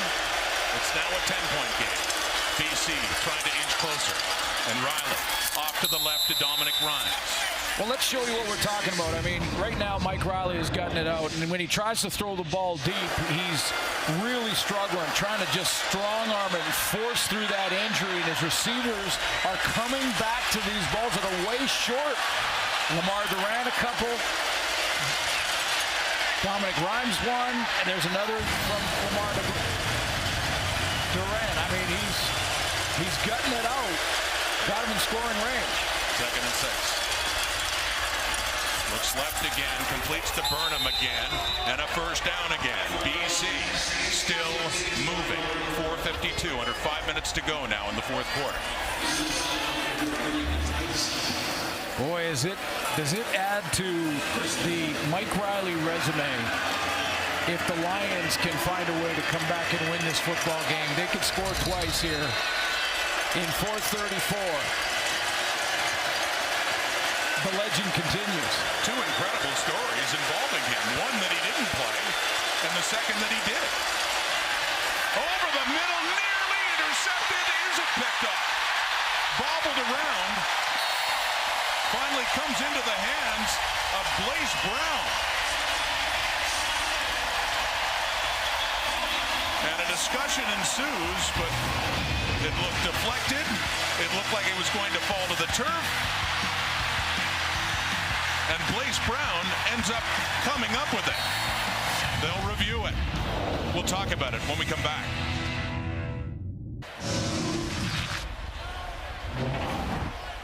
Is this a turnover? Deion Lacey off his hands. And there's your answer. Went into the hands of Blaze Brown, but what do you think, Suits? Yeah, I think that clearly hit the turf, Yeah. and that's going to be called an incomplete pass by Mike Riley. Here's Tom Balasi.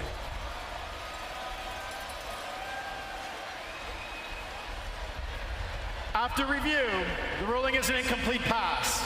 It'll be 2nd down. Good effort by Deion Lacey.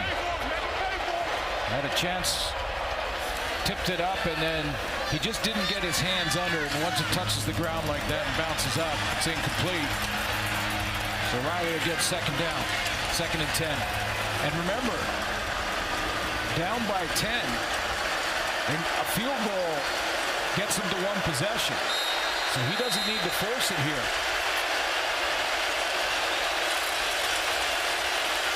And the crowd is picking up too. Lots of noise here at Mosaic. And a big 2nd down. Riley, couple of pump fakes. And finally just slips it off, and closest receiver's Lucky Whitehead. So that field goal situation you talked about, Glenn, has come up now for Takaru Yamasaki, who's 2 for 3. You get it to 1 possession is the goal here for Rick Campbell. So as there's some nervous pacing when Deion Lacey dove for that first down throw and then overruled on review. A little pressure on the new kicker, Yamasaki. With a big field goal at the end of the half.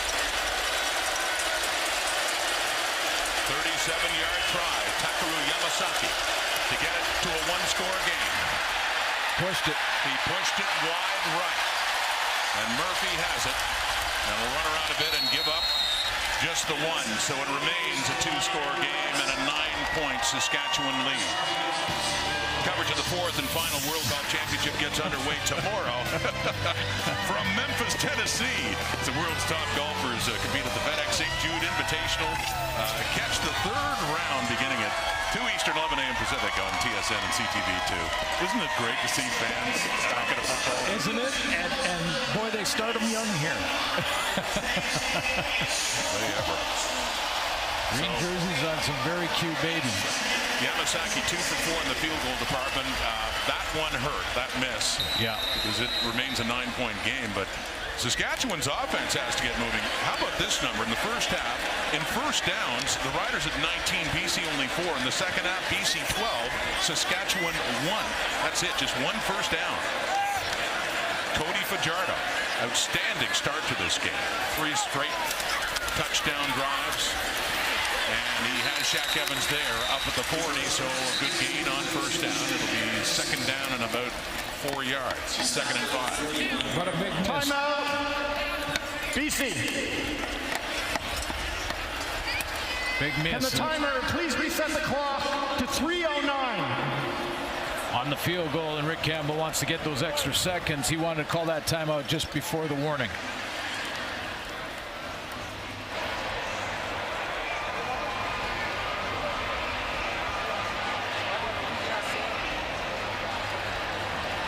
What a night this has turned out to be, and a lot more drama than we thought there would be the way it started. 31-0 for Saskatchewan in that first half. A much lower scoring game to start off this long-awaited CFL season last night in Winnipeg, and a very emotional night as well with the Bombers, the defending champions, beating the Hamilton Tiger Cats again. And tonight, what looked one-sided is certainly not one-sided now. Getting close to 3 minutes and the warning, and Saskatchewan trying to get another drive finally going here in the second half. Shaq Evans and the sticks do move. A first down for the Riders up across the 45. Victor Gamboa couldn't get around Evans. Ran that slant route, and because the ball was thrown right into the midsection, see Gamboa can't get around there to get his hands on the football without interfering with Evans. So we do have a 3-minute warning now. Saskatchewan's on top, but not by nearly as much. We have a finish. All on TSN is proudly presented by The Brick, saving you more. Well, a lot of people are excited about Bill C-218, aren't they, Rod? That be able to bet very soon on CFL games. Not sure exactly when. Got to get that all sorted out, but the bill is passed, and the spread here tonight was 7.5. Well, which looked extremely safe when it was 31-0. If Yamasaki makes that field goal, they cover. Wow. No matter what, whether they win or lose. And Shaq Evans drops that one.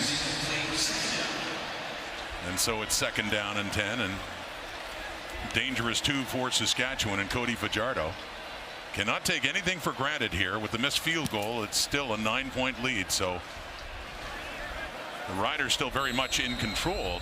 Under 3 minutes to go, but if the drive stalls, and a lot of them have in this second half especially, we will see if Michael Riley and that Lions offense has something left in store. That one's completed over the middle. Mitchell Picton, and good work defensively afterwards. Oh, late flag. Oh, now they're swinging. And this could get messy for BC after it looked like they had them to a 3rd down at about midfield. What happens now? Could be a very costly penalty as they still exchange words.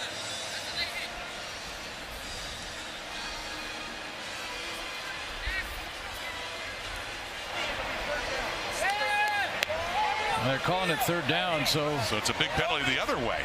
Big for BC. Retaliation, possibly. Major foul, unnecessary roughness. Saskatchewan number 67. We'll apply that after the play. 15-yard penalty, be 3rd down. Dan Clark, the center, is called for that. Was he cruising? They completed the pass to Picton. But see, Chaffee was an aggressive tackler. Sorry, Rob, but he goes for the head here, and this is where I think Dan Clark came in and started cruising. Now, the officials didn't get that high grab across the head from Chaffee, and Dan Clark somewhere in there in the retaliation. They always get the second one, although there could have been 2 penalties there. The bottom line, it works out for the Lions, though. Should have good field position on this John Ryan punt. Chris Rainey, the lone one back for BC, standing inside his 25. It's a beautiful punt by Ryan. My goodness, does he have a leg? That solves that problem for Saskatchewan in field position. Wow. And another point on the board to make it 10 again. John Ryan. Age 39 and a long career, NFL, CFL, and man, you want distance. Great ambassador, too. He really is. Yeah, he came to the right guy. Loves the province. Wanted to play here even after his time in Seattle. And he launches it. And there were some, and I think mostly in the media in 19 that were saying, you know, he kicks it too far. Well, no, but what I mean is they were in fairness, they were saying he needs to angle it out and kick it into the corners a little more and all that. And I'm saying, hey, if your problem with your punter is he kicks it too far, you got a good problem. I'll take that. well, they will take the point here, and it's out to the 35, although a 10-point game again for Riley. Better looking pass there to Dominic Ryan, excuse me, better looking pass from Nathan Rourke, who's back in this game. So not Riley, he's out of the game again. It must have just given out. It must have got to a point where he just couldn't get it done with that elbow. So Riley, who didn't play in the first half, Rourke did, was 7 for 12, 137, and completes this pass. And BC up at their 53. Showing some poise, this Canadian rookie. And throwing on the move, it goes incomplete, intended for Shaq Johnson. Second down.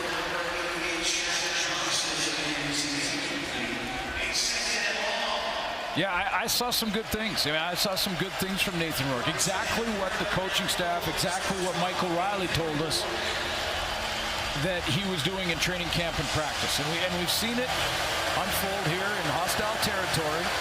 Riley comes on in the second half. Clearly the elbow just gave out on him. We'll see how long that lingers now. But can Nathan Rourke create some magic? He threw a pick six to Nick Marshall, but then he threw a touchdown pass to that guy, Lucky Whitehead, for 75 yards, beating Marshall later on. So Lucky's got him in business again, inside the Saskatchewan 40, led by Nathan Rourke. What does he have in store in these final minutes?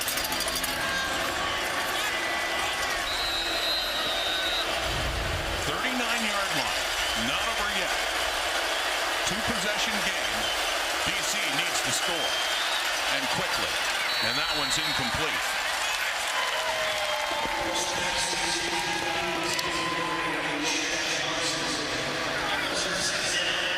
But again, they're down 2 possessions, so you're almost in that area now. Obviously, as soon as you get in plus territory, the major is your first goal. But if you're now looking at 2 possessions and you need the field goal, you're watching the clock and deciding, do we take the 3 first and then try and get the onside kick going, get it back one more time? Lots of energy from this crowded Mosaic. Making noise. Nice throw. And this guy, Nathan Rourke, is making noise too as he finds Brian Burnham. And they're getting close, down inside the 20, and a first down, 1:52 in the clock. Best throw of the night for Nathan Rourke. He drives the ball through the window. Linebackers on one side, Dion Lacey, Ed Gainey on the other. Number 1 receiver right between the 1 and the 6. The Canadian quarterback in the CFL is a rarity. We're seeing one work right now, looking into the end zone. Touchdown! Burnham! Okay, I stand corrected. There's his best throw in this young career. Wow. He put it out there for Burnham to go get it, and he did. Why not in game 1 for Brian Burnham to add to the highlight pack? And he's got a long one. That's a full feature film. But I love the poise from Nathan Rourke on the sideline through most of this second half. Steps on, throws a strike in the curl to get the first down, and then drops it over the shoulder of Brian Burnham. Win or lose, you mentioned that word poise. Think of what he's been asked to do. Start a game in the most hostile of territories. Coming out after a long break, all the excitement and emotion, and a big lead for Saskatchewan here at Mosaic. Procedure, BC number 10, 5-yard penalty. We'll retry the convert. They'll have to kick it again a little further out for Yamasaki. But win or lose, and we talked about this, we could see why Rick Campbell is so high on him. He seems unflappable right now. And there is some pressure on that young kicker right now. He needs this extra point. And now is 10 yards back, or excuse me, 5 yards back. His two makes, the 2 field goals he made were outside the 40. The 2 he missed were inside the 40, inside the 35. So, or excuse me, one was 37, one was 31 that he missed. So a big one, you're right. I mean, it's just a 1-point convert, but it is huge at a 33-29 game right now.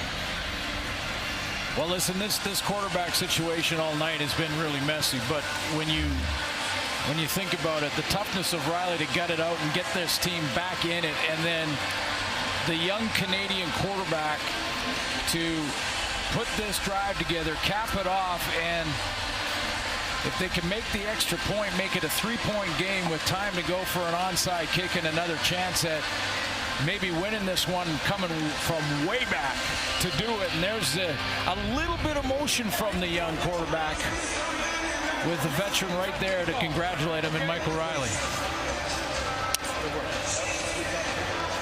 And the big catch, the biggest of the night for Brian Burnham, their #1 target, at just the right time. 33-29. And a big kick coming. A single-point conversion try for Takeru Yamasaki from Osaka, Japan. First Japanese-born player ever to score a point in the Canadian Football League. Doing that earlier tonight on a field goal in the first half. And for a young kicker, Rod, those goalposts right now are narrowing as he looks at them. And could there be an even bigger kick coming up if he does make this? Exactly. And they need a field goal to tie it and force overtime. Yamasaki with the penalty, a 36-yard conversion try. No. He missed it right again. And out comes Marcus Murphy. But it's a 4-point game with 1:33 on the clock. So after that touchdown drive, the Lions need another TD, and they need it quickly. They need to get the ball back. That's the first priority, with a short kick, I'm sure, coming, an onside kick. You know, and he's a young guy, and he'll bounce back from it, but 2 misses crucial late in this game are going to weigh on him. Although J.R. Tavai, his teammate, didn't help the youngster when he was offside and procedure call. Gave him more time to think about this important kick. Welcome to pro football. It can be that quick. You're on top of the world when he made his first one, that reaction, and then in a split second you can be trying to figure out how you're climbing out of a hole, and that's exactly what he's doing right now. Had been playing with the Obek Seagulls in the Japanese X League and impressed so much at the global camp. He was taken in the 3rd round of this year's global draft by BC. Their punter Jake Ford was taken 1st overall. Now they set up for the onside kick. You've got Ford out there as well, and sometimes they'll try and cross, and so that Saskatchewan doesn't know which direction they'll go, although they're lining up right now like they're going to kick it here, obviously, but they can switch that up with Ford in the huddle as well. But, you know, this is another kick that he's got to make. It's got to go 10 yards. It's got to bounce around so Saskatchewan can't recover it cleanly. And what an indoctrination for a new global player coming to the CFL, faced with circumstances like tonight. See the 2 kickers, and there it goes. Didn't go quite to 10 yards, and it's Rider football anyway. They had the hands team out there to make sure. And the hands team, the Riders, can catch it short of 10 yards. They don't have to wait for it. They just go after it. The Lions, if they recover it short of 10, it's Saskatchewan ball. So Jordan Williams-Lambert, their slot back, coming in, and you're right, taking it before it went for the 10 yards. And looking a little more academic now, although I shouldn't assume anything. I made a lot of assumptions when it was a 31-point game for Saskatchewan. They've only scored 2 points since then. BC has scored 29, 1:32 on the clock, and the Riders are certainly in position now to finally be able to wrap up this in their opening night And a big return for the CFL this week, keeping it on the ground, letting the clock tick down. We're at 1:25, excuse me, right now.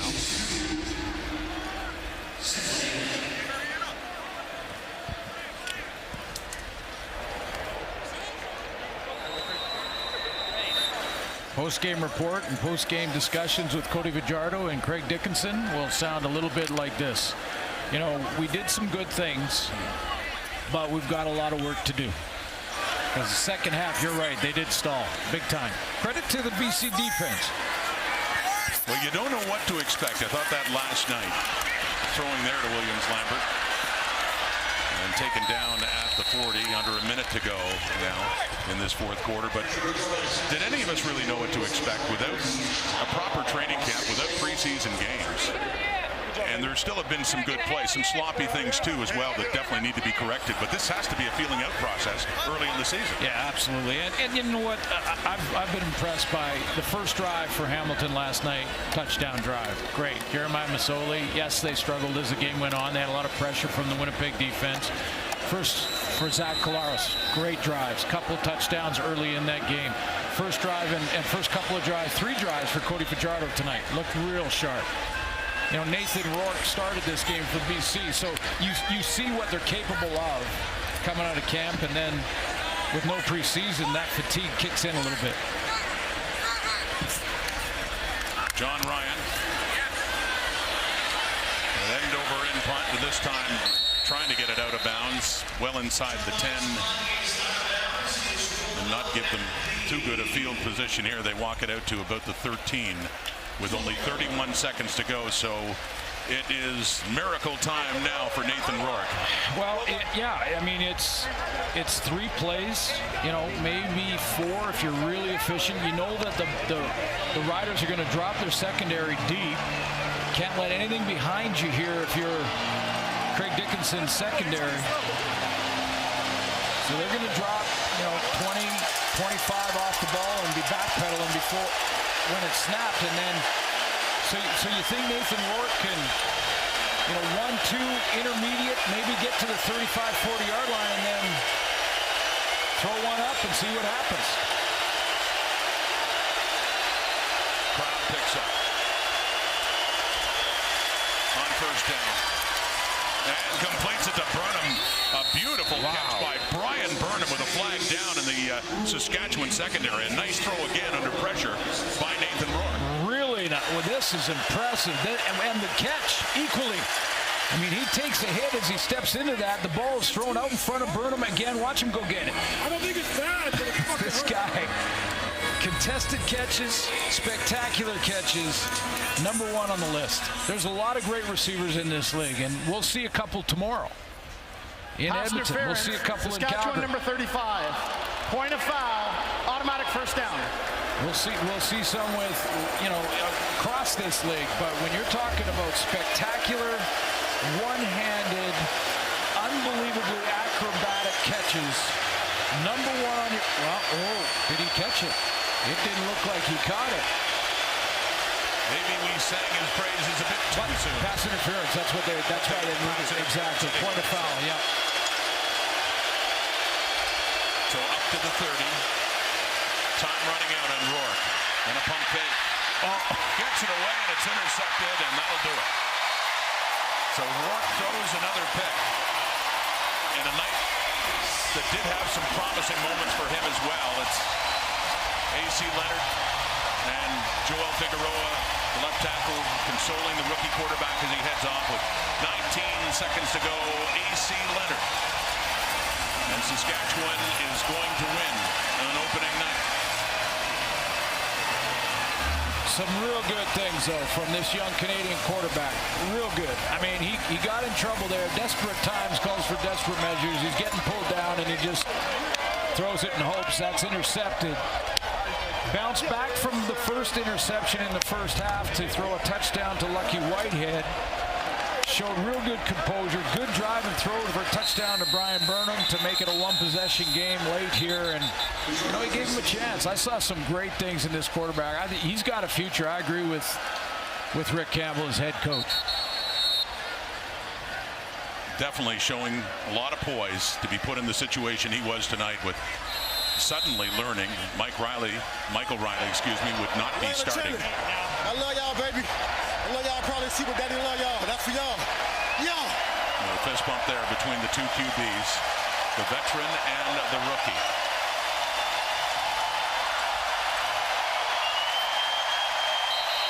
Cody Fajardo takes the knee. Saskatchewan Roughriders win the game. Yes, they are back, but it wasn't nearly as easy, Suits, as it looked like it would have been early in this game. Now, when that saying that says when you don't know how much you miss something until it's taken from you, see that reaction from Cody Fajardo. The first game back after a great 19 campaign, and he gets the win. He'll tell you they've got work to do. For the BC Lions, the talk will be quarterback, and more quarterbacks. First of all, how this all came about tonight, but how is the health of Mike Riley and his elbow? Is it going to be long-term now? The discussion on the quarterback in Vancouver is going to kickstart. Riley sharing a moment with a former teammate in Edmonton, Dion Lacey. Nick Marshall there, who had an interception for a touchdown that was blowing this game wide open. Credit to the Lions for coming back and making it interesting, including that young man, 23-year-old Nathan Rourke, who played a lot tonight, including that play, the lucky Whitehead. Saskatchewan Roughriders, opening night, long awaited, and a beautiful night here to see football again. The Riders get in the win column. Thanks for watching Friday Night Football.